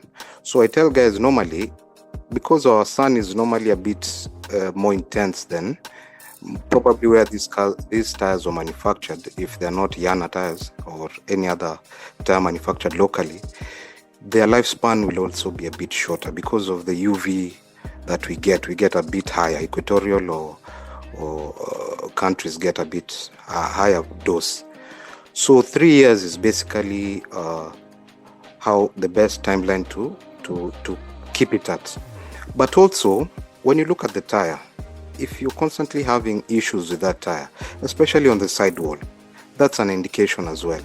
The sidewall will start to, unaona tu inaisha, unaona iko na cracks hapo, unaona there are some lines growing over there, especially the perpendicularly, that shouldn't be there. That's an indicator that tire is on its way out, and start budgeting. It doesn't matter the grooves. Because what happens is, if a tire is old, it might blow out during, your driving. It might also just become a hazard in terms of inaweza kukulalisha mahali. So it's also good to take that into consideration. Okay. Alafu Saruni, just on that same note, there's a guy anaulizia, where can someone get genuine tires, because tunajua Kirinyaga road mazee huko tires zimejaa, lakini you can't differentiate genuine from the fake ones. And then another thing is the types, these different types of companies of tires. Kuna Kumho, kuna Pirelli, kuna Seat. Could you kindly clarify to people which is the best type to use on the vehicle? Is it a sedan? Is it a SUV, all-terrain? I'm going to be really frank. Most branded most of the tires on the vehicles in Kenya are mostly from China. Yeah. There are two types. There are mainly two types of tires. Those ones from China or Asia, and those ones from Europe. Kumho, Pirelli, Michelin, all those are either the West or Europe. Now, you'd find that those ones that have been in the game, the Kumhos, the Michelins, and the Pirellis, over time have garnered the respect of car manufacturers and the general public. Unajua kuna ile kitu inaitwangwa I've been in the game longer, so I can charge premium. You know, that type of thing. So what happens is these tire manufacturers are normally built for the cars that are from there. Yeah, these are the German vehicles because they work hand in hand. You know, they even they sponsor big events. You know, and you'd find them in F1, find them in rallying events. They're there. They're there.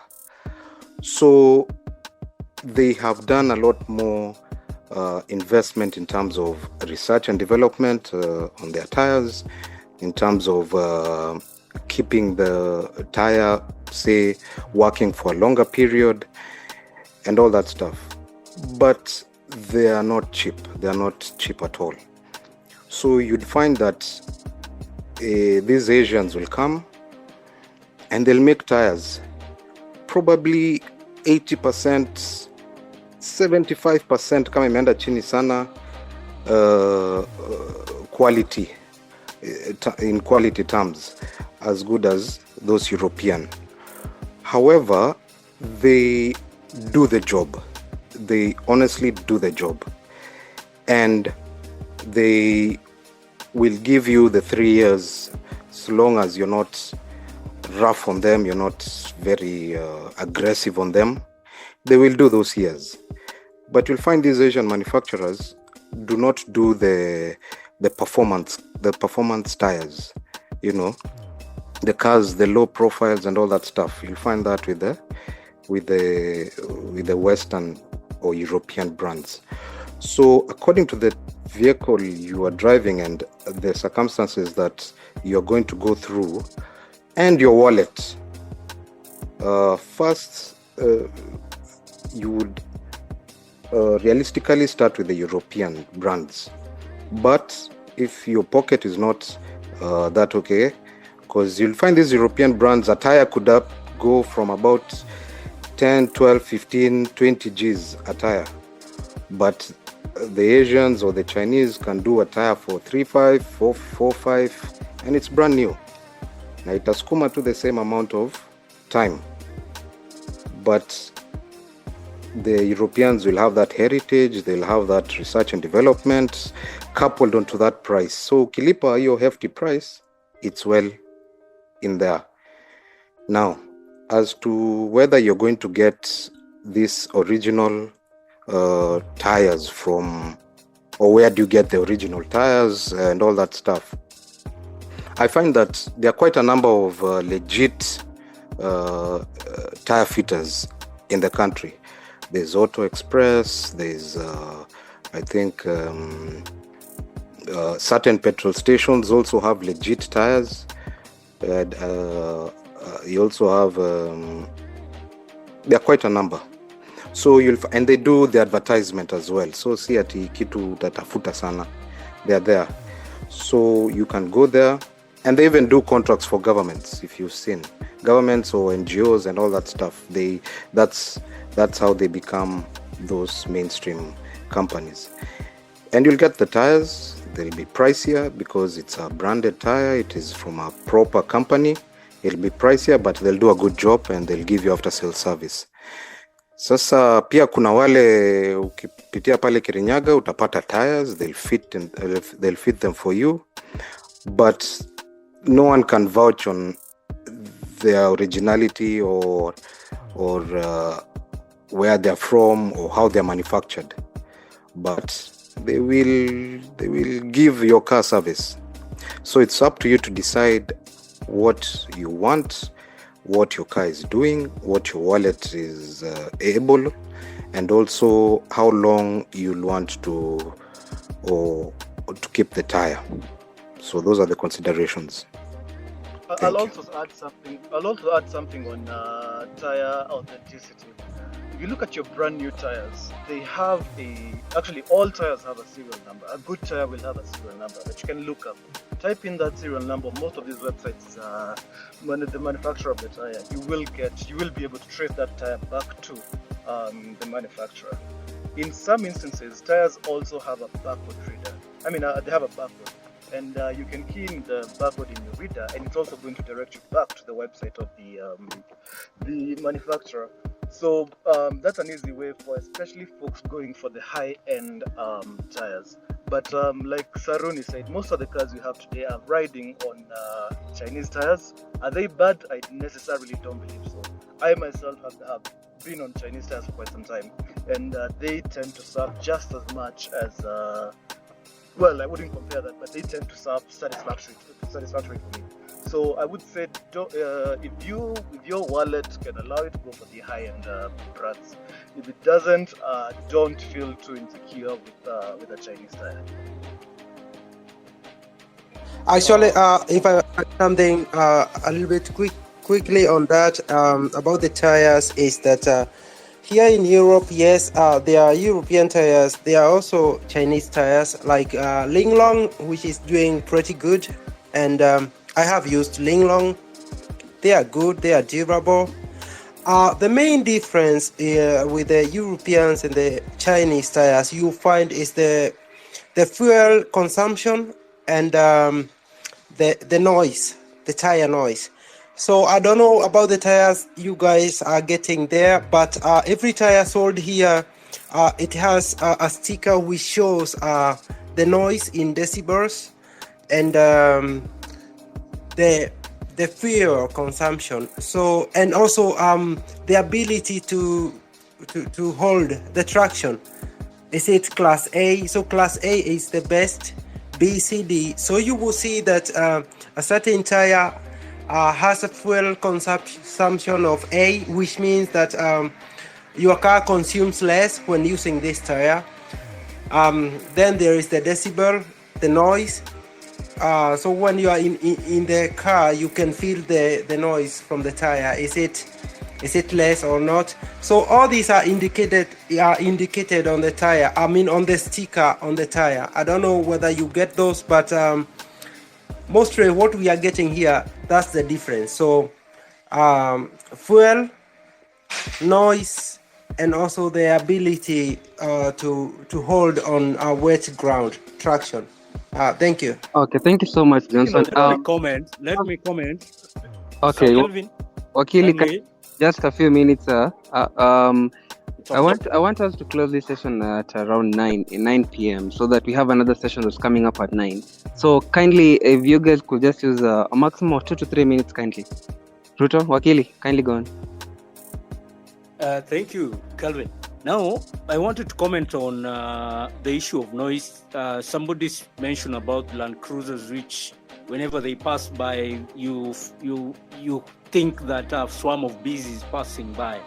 Now, those tires that those vehicles 4x4s have,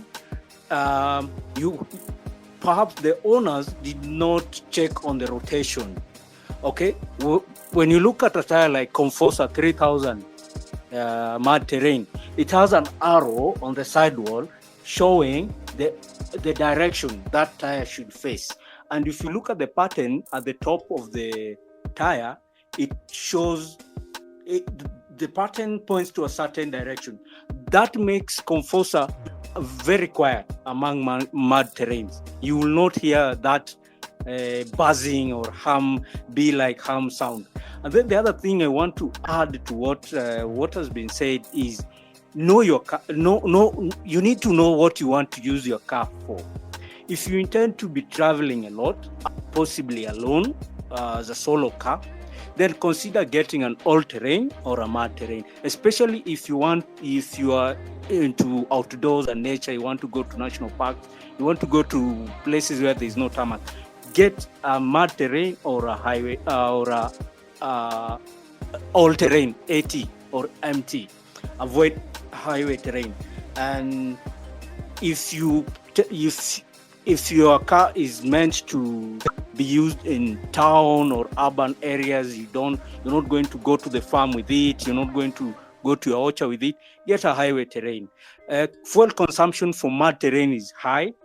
You'll definitely feel the pinch. The other thing that, from my personal experience, I've noted with these other tires like mud terrain, and then you put on a mud terrain and then it's a bigger size than what the manufacturer recommended, you'll find that your transmission might overheat, will get hotter than usual. You need to also know what is your diff gearing ratio. Okay, this is for some particular vehicles. Some diff gearing are not meant to be used with bigger tires. So you'll make your diff work hard. You'll make your automatic gearbox work hard. The result will be your gearbox overheating, and the biggest killer of automatic gearbox is heat. So know what you want to do with your car. Then plan from there. Get the right tire, get the right size of tire, get the right rim, then everything will be okay. And then lastly, as I go, you also one thing that you need to know is you rather have a Chinese brand than a tire that is worn out. Okay, Chinese have really upped their game, as well as Indonesian. Indonesian makes Avero, Taiwanese make Maxis, Conforso is from China. They all make good tires. They have really improved their game. And you'll find that the European brands, some of them engage Chinese to produce tires for them, okay, under contract. So do not really strain yourself savings for money to buy a high-end brand, whereas a Chinese brand will just work fine for you. I have used Chinese tires for quite a while, and they have not let me down. I have one that an Indonesian tire that I've had since 2016, and it's still there. It is still working well. It's an all-terrain 80. Don't really spend so much money on a branded tire like BF Goodrich and pay 40,000 for a tire when you can get a Chinese brand for 13,000, 14, 15. That's it. Okay, thank you so much, Wakili. Kindly, MPG, if you could go, then we'll have for pick sake. MPG?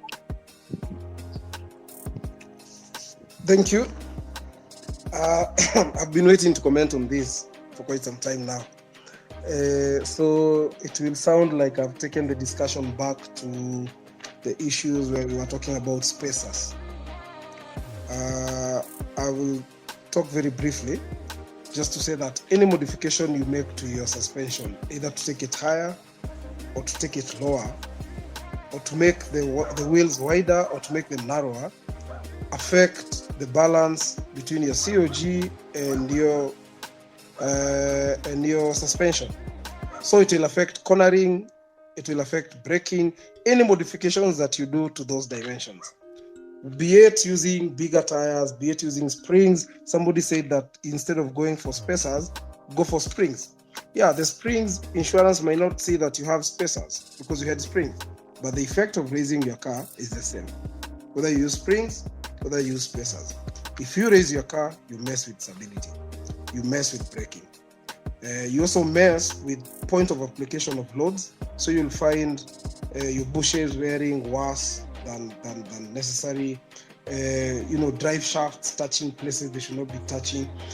There is all that upsetting to you do to your suspension and the whole suspension and drivetrain when you try to raise the car or lower it. And most of the times it has a negative effect cost-wise. The car might drive over the terrain that you wanted it to drive over, but at the expense of changing bushes more often, at the expense of your steering not working the way it's supposed to work. also at the risk of getting into accidents when you try braking or cornering at speeds that your car should be able to handle quite comfortably. So you have to understand when you're doing those modifications the effect that it has to your safety. You're braking, cornering, because all those affect safety.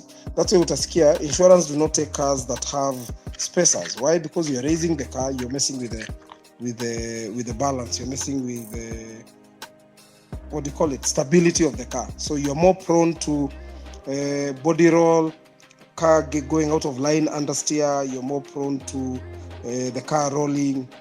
You mess with the turning circles. So there's so many things that you affect when you put those spacers. If you want a wider track, it is safer to go with offset rims than spacers. However, they still both have an effect on how your parts wear, how your suspension parts will wear. Because wider track means you change your turning circle. You completely alter the forces that are going to each wheel when you're turning. So all these things you have to understand before you go and say, I want to raise my car. How does it affect my safety? How does it affect me financially? Because you might save that sum, but then keep changing another part that is more costly. Generally, lower is safer for you. But for off-road vehicles, maybe it will be different. But for road vehicles, which is the field that I'm more familiar with, lower is better because lower means more stability. Wider is better too. But being better safety-wise does not mean it's better cost-wise.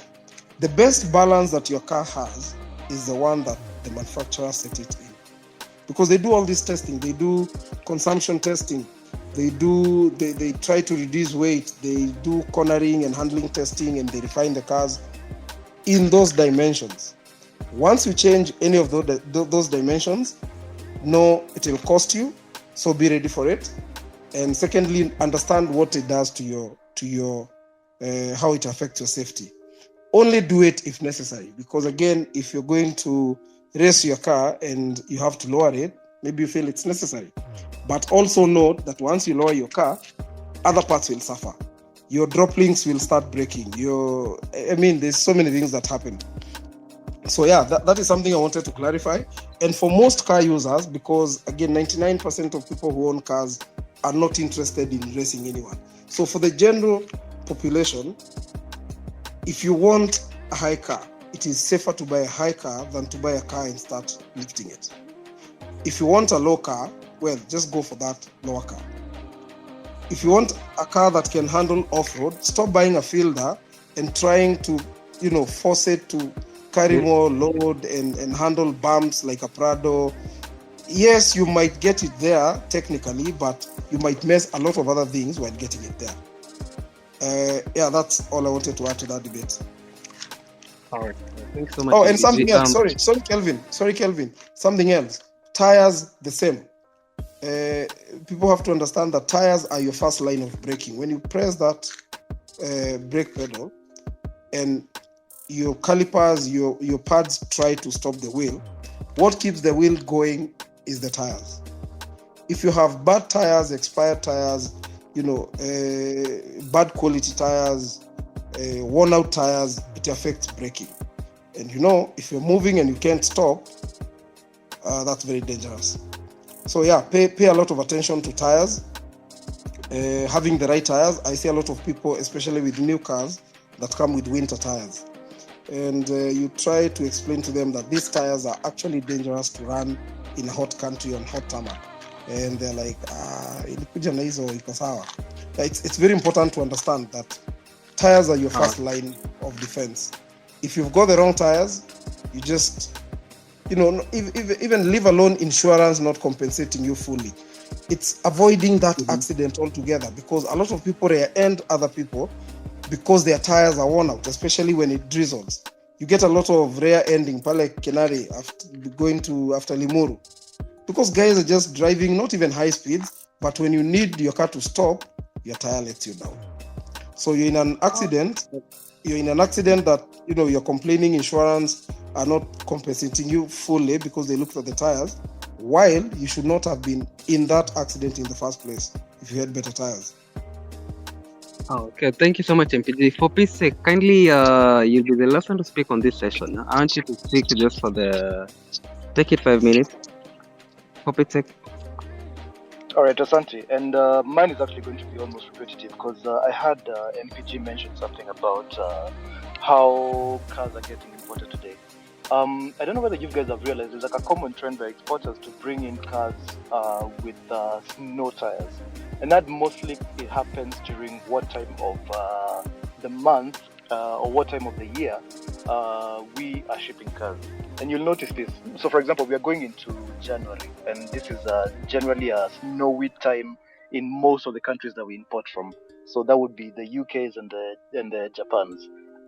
Exporters have made it a shortcut. At the point when that car was leaving ownership in Japan and UK, probably the owner had snow tires on them, and they don't even change them. So anakuekelea gari, the tires look new, kila kitu anaekelea gari kwa meli, you buy your car and your car is on snow tires. Again, like MPG said, that really affects your driving. He said it, your tires are your first braking, contact.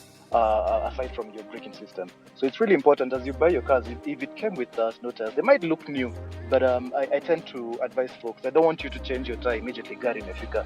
That's an expense, another expense that you maybe had not calculated. You wanted new tires, your car came with new tires, not the right tires, but generally have that in mind that I'm driving on tires that are not meant for this country because we don't experience snow. That's one. And then probably just a cheat code to the China versus European tires. Today, Pirelli P0, for example, let's say I buy a high-end car and it comes with these performance tires.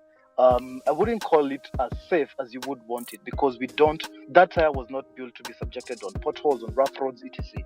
And these are the roads that we probably are going to be using. So I would say, just to save your pocket, if you want to change tires, your Pirelli is not probably your best tire. It's a delicate tire. And that's why you see guys riding on Nundos, etc. Because you are given a tire that is supposed to be used on smooth road when you're Johnson Wako. A tire that was supposed to be used on proper, well-built roads. Roads are pretty uneven. At some point you'll be on Maram, at some point you'll be on mud, etc. You are not probably safer with, especially on your performance tires, and generally on the low profile category. You are not probably safe in a P0 or some performance Michelin tires versus your Chinese tires. So just to save your wallet, the next time you change, you don't necessarily need to go for a high-end tire. Kama unajua mfuko unaumiza mfuko trying to go for high-end tires, you are just as safe with with your Chinese tires. Yeah, that's it for me. Thank you so much for Pete's sake. I want now to close the session at that, because we have another topic that we have to ponder on. And kindly, Bob, if you can hear me. Yeah, thank you, Kevo. Thank you for that. Guys, it's been real. SpaceYaMagari with a lot of stories. So what you're going to be doing at this point is one thing. There's going to be threads that will be following this conversation. You'll find Johnson, you'll find Saruni, you'll find Alasiri. Almost everyone who's a speaker here will have a thread after this space about something they've picked up and probably they wanted to cover. So the first thing, we're almost clocking 300 listeners here, and that's amazing. So what I'll be requesting you guys to do is, Manze, let's follow the speakers in this session because they'll be having tons and tons of wisdom. Before you come into the next space, the threads zenye tutakuwa tumepatana nazo hapa will be just amazing things. So that's something. And then if you have any questions, I'm sure now Kevo will be hunting for questions in the session. So just use hashtag SpaceYaMagari and just tweet using hashtag SpaceYaMagari. We'll pick the questions from wherever you are. DM any of the speakers, DM me, DM Kevo, DM any of the speakers with your questions. We'll be here to assist. In the meantime, we're now jumping gears and tunaingia watu ambao wanataka kwenda safari mrefu, and this is where we're finding Ruto and the gang coming in. So Alex, you started something and started a vibe. I don't know if Alex, you can hear me. Alex, you in? The vibe. Unanipata? Alex? So Alex and the crew started something about a trip all the way to Namibia cruising around 400 and some, is it 4,000 kilometers all the way to Namibia, and the idea is to go with they say they will go with the normal cars, and here comes Ruto. He says he's ready with his 4x4s, and so we just want to have a conversation of where we are, and probably are we really gearing up for this, and what's really getting into our minds when we talk about Namibia. Is it something we can actualize? Do we start looking at shorter trips to try probably test ourselves and see if we can be able to do this, and if yes, what are we proposing in this, so that unajua hata watu wakienda mbio wanaanzaga practice mapema, so probably this is where Bundu Rovers, Gecko Expeditions and such like, this is where they'll be coming in. So Ruto, probably now just point us in the direction of going to the trips. What are these things? The last time we had guys like in Lasiri talking about COMESA yellow cards and such like, but there is now the aspect of when we leave Kenya and when we are going all the way to Namibia. One, do we probably start looking for point people in all of these countries so that we can be able to access these countries? What are we planning towards this, and does anybody have a pointer towards that direction as we are looking at leaving the country? Ruto? Thank you, Bob. Now, how I would tackle such a trip? Personally, we were planning with a few friends in the Pajero community to go to Cape Town around 2025. But this Namibia trip sounds really exciting. I mean, we might as well just shelve the Cape Town one or do it some other time. We'll see. But what we were doing, the route that we were planning, the planning that we were making was first of all to the vehicles. Because breaking down some few countries away from home can be a nightmare. So the idea would be for us to prepare our vehicles, to make sure we know our vehicles, so to replace worn out parts. People have different vehicles with different ages. Kuna mwingine iko na 30-year-old vehicle, kuna mwenye iko na 7-year vehicle, also different makes and models. So it will be very important that guys prepare their vehicles, understand their vehicles, and then the route, I'm sure there'll be organizers who will be appointed or who are already there, who will be planning the logistics of the requirements of crossing borders, the yellow certificate, the Canet de Passage, document from AA, such things. There should be people who will be now looking into that and looking at an approximate budget that people should plan for or save for. Okay. Then I guess ni hivyo, organizers wapange upande yao na kila msee ajipange kivyake vile gari yake itafikisha huko, and I believe it's doable. Why? Because most of that road is tarmac, other than a few areas in Zambia which probably might be tarmacked or repaired by now. There are many big towns along the way, and help accommodation, lodging, food, and such like zitapatikana. But in terms of vehicle, wewe unataka kwenda na gari fulani, you need to know, in case I need a certain part in a certain country, what are the chances of me getting that part or expertise? Okay, a garage or a mech who can help me sort that issue. There are some common brands there are certain common brands of vehicles that are found everywhere in Africa, but there are certain vehicles which it will be a bit tough getting help in terms of parts or service. Sasa hapo mtu unafaa ujue gari yako ni ina gani na itawezekana wewe kupata usaidizi, and then you do your research. Where will be the nearest place to source the part from? If you break down in Zambia, are you gonna source the part from South Africa or from Kenya, or which country will have a dealership or will have stock of that part. The only issue I'll be a bit jittery about, nitakuwa na wasiwasi kidogo, ni gari tu kuharibika. Because kiharibika inamaanisha either convoy itasimama ama wewe utaachwa. But for me personally, the people I've traveled with, we never leave any man behind. That is our philosophy.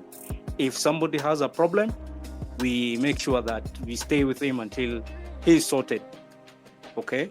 Until help arrives or we're able to sort out his issue. We never leave anyone behind. Hata kama ni mbali aje. Because anyone anaweza kuwa na shida, anaweza tokewa na shida, whether it's a vehicle issue, whether it's a health issue, whether it's anything. Okay? Yeah. As other speakers speak, I'll be gathering my thoughts about planning for the trip. Okay, and the other thing is, for me, I always carry, I know which parts I need, which parts are likely to break down in my car, which parts are likely to be replaced. So I always carry them in my car. Because one thing I learned is you're more likely to not find a part in a certain place, but kupata msee mwenye anaweza kusaidia kutengeneza ni rahisi. For instance, unaweza kuwa battery yako inaweza enda flat, and then somebody comes along their car, akupate uko stranded, akuulize naweza kusaidiaje, battery iko down, uko na jumpers nikusaidie. No, you don't have. Unfortunately, that person also doesn't have. So where does that leave you? Okay? If it's a spare wheel, if it's oil that you need, you might, for some reason, find that you've hit your sump guard or your transmission gearbox, you've leaked oil. You need to have carried some oil to top up, some things to fix that, to do that bush repair, to allow you to proceed to the nearest place to get help. Okay. I have heard somebody speaking. Just a minute. Thank you, Ruto, for that insight. And just on that note, I'll be coming back to you, Ruto, with a question of, now that you have that experience on that side, do you think an Audi A4 would be able to take the trip all the way down there and back? That is a question that I'll be seeking an answer to you from. In the meantime, I had somebody speak. Probably. I need to jump off real quick. So I'm just going to underline two issues to note. I'm not able to make that trip this year because I have other projects, but maybe next year I can jump on.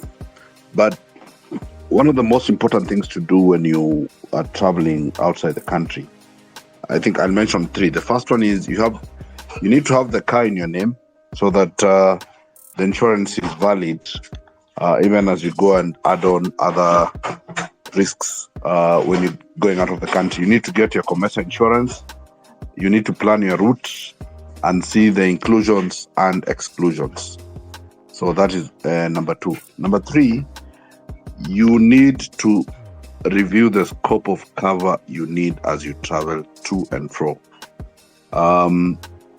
You may not be able to get your full comprehensive benefits as you go down, so you need to really review. I will be posting, not tomorrow, but the day after, to my TL on what kind of insurance you need to go all the way to Namibia and back, and what would be appropriate. I'll share as much information as I can with guys.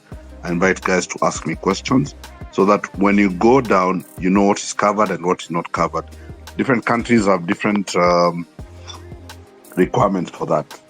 The other thing is, I know the crew will be stopping to help one another, but as you do that, it is very important for you to get AA affiliate insurances as you go down, or any other road rescue packages that you can get along the way.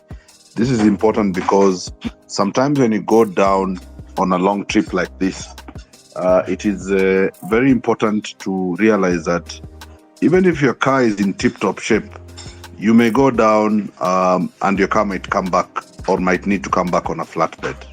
So I will also share, I'll do some more research on what, kind of road rescue packages you can get as you go down and up, because I think I saw a route plan, and therefore I can be able to share just what sort of packages you need down there. So those are the things I'll be covering on my threads this week, so watch out for them. But those are the key things that I think everyone who intends to go on the trip needs to have. The car should be in your name. The logbook should be your name. You need to travel with your logbook down because of border clearance. You need to clarify on the scope of cover. Different countries have different inclusions and exclusions. And then you need to have your road rescue package in order, so that in case you really have a jam and you need your car back in Kenya, in whichever way, if you can hitch a ride with other guys who are going down with you, and your car will be brought back to base. So those are things I thought we would cover real quick and fast, and then I will cover those on my TL on with the threads. And then if any questions come up, you can send me a DM and I can be able to answer specific questions. Thank you.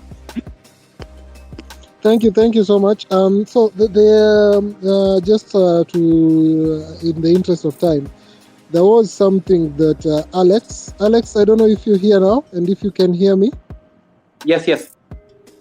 Alex, recently we were going through your timeline, and there's something you mentioned to do with Audi A4.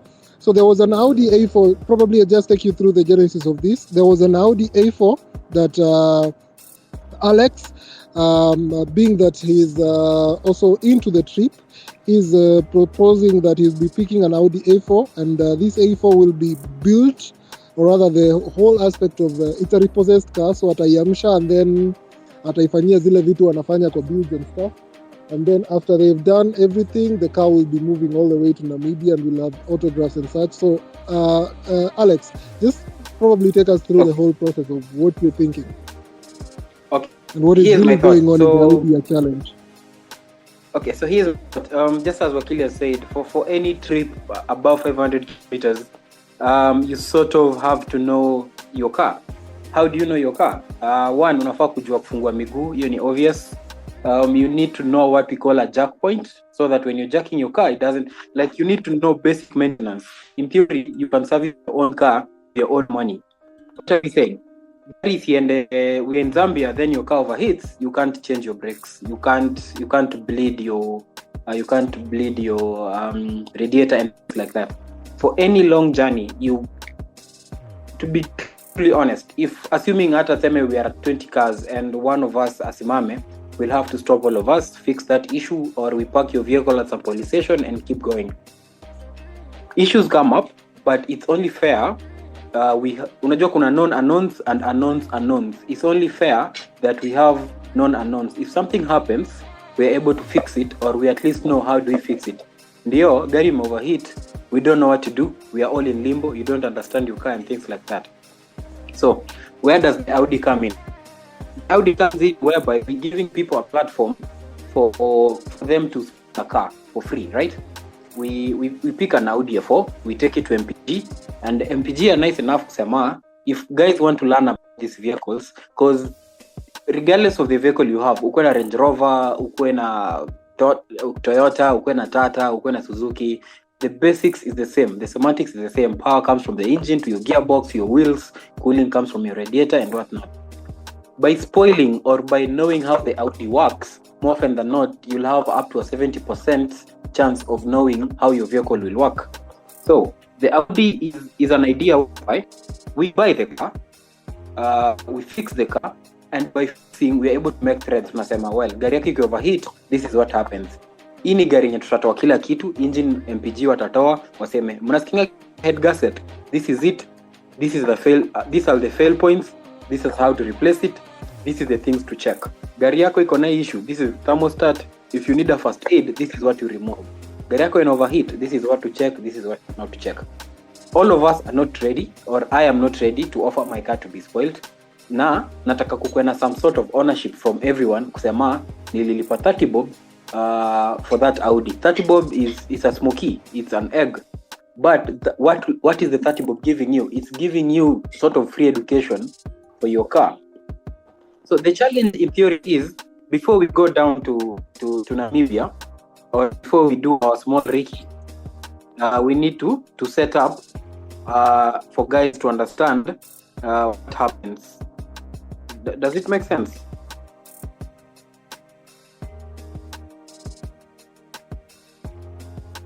Totally, bro. Totally.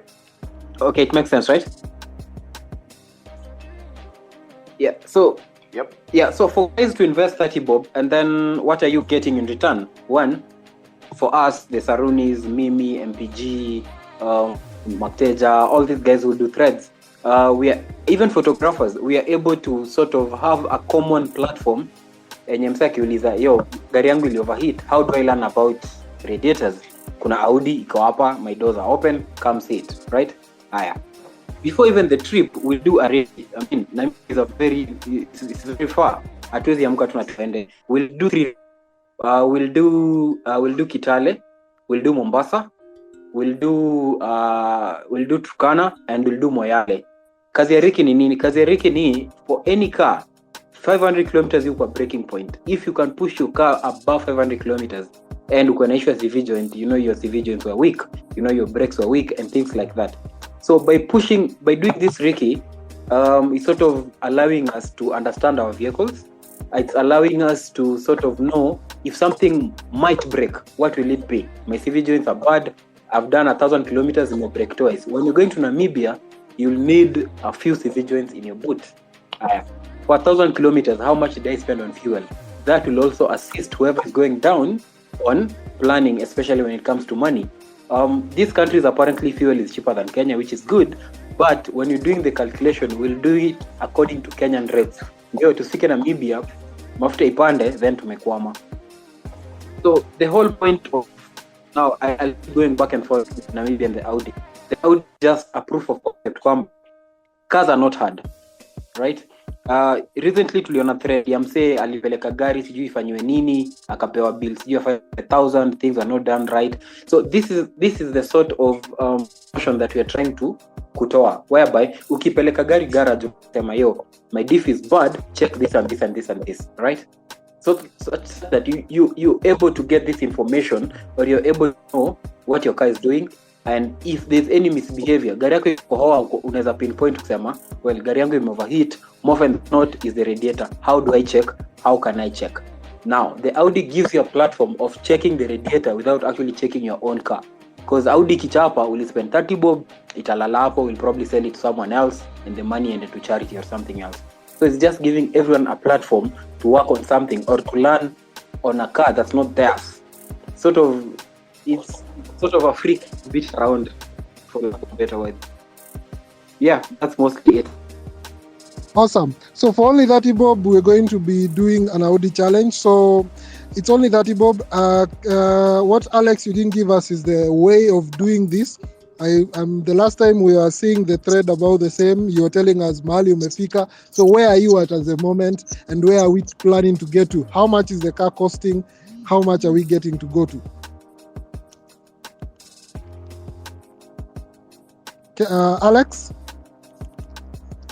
Great. So the car is going for 250k. Kuna brokers that he said around 20k. Currently we are at 20k. We are a bit lacking, but we are having a conversation with a few corporates that might want to come on board. I know corporates don't normally pay into people's pockets, but it doesn't. The car will be registered under someone's name or a company name. Semetu a car for Twitter, that will be the company name. We'll be able to invest that. If they chip in 10k, 20k, and every company that chips in, of course, itakuwa na naming rights, like it have Total on the bonnet and things like that. So we are having a conversation with a few guys. We bring in corporates. When you're on board, the better. but we'll try as much as possible. It doesn't even need to be the Audi. If you're the Audi, the better. But if the finances don't go right, we have two options. We can return the money, or we can get gari 100,000. We just open it up. Tufungue hadi ile siku itawaka or hadi ile siku yenye haitawaka. But the whole point is we need to learn these skills. So where are we sending the money to, and hiyo 20k watu wanatuma wapi? Because I want us to do that right now as we speak.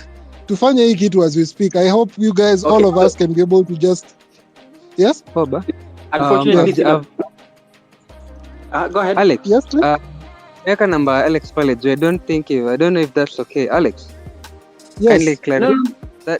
Yeah, it's fine. Unfortunately, sina pay bill or lipa na M-Pesa. So this will be going to my number. And like I've always done, all will be accounted for. Like nasema this is all the money collected, these are all the people that sent, and this is what it did. Itafika every week I'll be updating nasema this is how much we have, this is what we can get, these are the snags that we have, this is the options that we are having. Yeah. So what's the number? It's up there, 244-52115. 072 tusomee tu tafadhali. 244 07244 52 yes 52 115 07244 52 115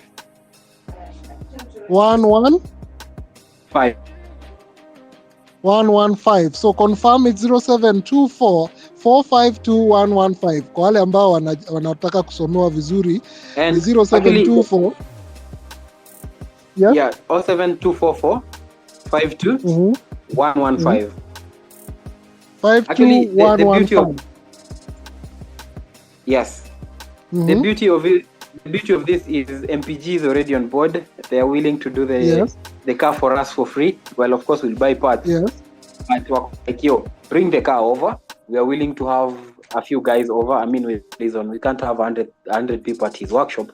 Like 5 guys every so often, just to check when you're willing to learn. You just say mapema like aje hii weekend niko free, can I come in? Monday niko free, can I come in? Itakuwa tu corner. MPG will have the whole hood for their own marketing, but they'll be doing the labor for us, and so that will be where the vehicle will be based. So MPG actually are really good with anything German. We joke about Mura being the Hitler of Kenyan guys. So guys that are into VAG, Volkswagen, Audi, Volvos, kindly check in with MPG. Of course, we usually say mkona check engine and whatnot, but just pop in, see what the reason why we are partnering with these people is we've seen what they're doing, and they're also ready to pick the cause. Anyone manyamai at MPG, because that alipewa breakfast, and the Mura is really nice. Like, he's always willing to kukuambia, this is what's happening, this is what you can do. He's always ready to advise. Ata anyone manyamai DM, like he's a good soul. So if all these brands come on board, we'll be able to actually get the car for next to nothing. We'll be able to fix it for next to nothing. And all the people that are interested in cars, they're able to learn off guys like MPG. You see, MPG, these are professional mechanics. It's not like what kama CCC ni weekend warriors. So with that, we are able to understand what's sort of going on. Yeah. So just a quick reminder to everyone in the group. I see we are almost 250. As just before you leave, the 30 Bob challenge is just ideally you're chipping into a project that is ideally going to be an educative content. It's going to be a content or a project that you can always refer to. You have naming rights to the project, and it's only at 30 Bob. The number is 0724 452 115. We'll be sending the cash to Alex, so the number will be showing, or rather the name on your side will be Alex Mwanzo. Once it's received, Alex has committed to be regularly updating on this so that we know where we are, and probably when the corporates come in, and we're not just saying when, if you're here and you want to even get into the project on a bigger scale, DM Alex. Let's have this conversation on a bigger scale, because that's a very great idea, I would say, that we have a project car that we are building This is the car Twitter fraternity, and I would say it's an amazing idea, and it's only 30 bob. Alex alifanya ikae ni smoky. Imagine tu ni smoky at 30 bob. Ideally, that's how Alex put it. So with only the 30 bob, just send it through to the number 0724 4. If you're going through your M-Pesa as we speak, it's 0724 452 115. Send it to Alex Manzo. Alex, keep us updating regularly about the status of this project. Tupatie hata updates sahi as we speak, watu zimefika aje. I'm sure guys are sending. Yeah, ni 30 bob tu. Hata ukiona zaidi tuma, it doesn't really hurt. Thank you so much, Alex. I'll just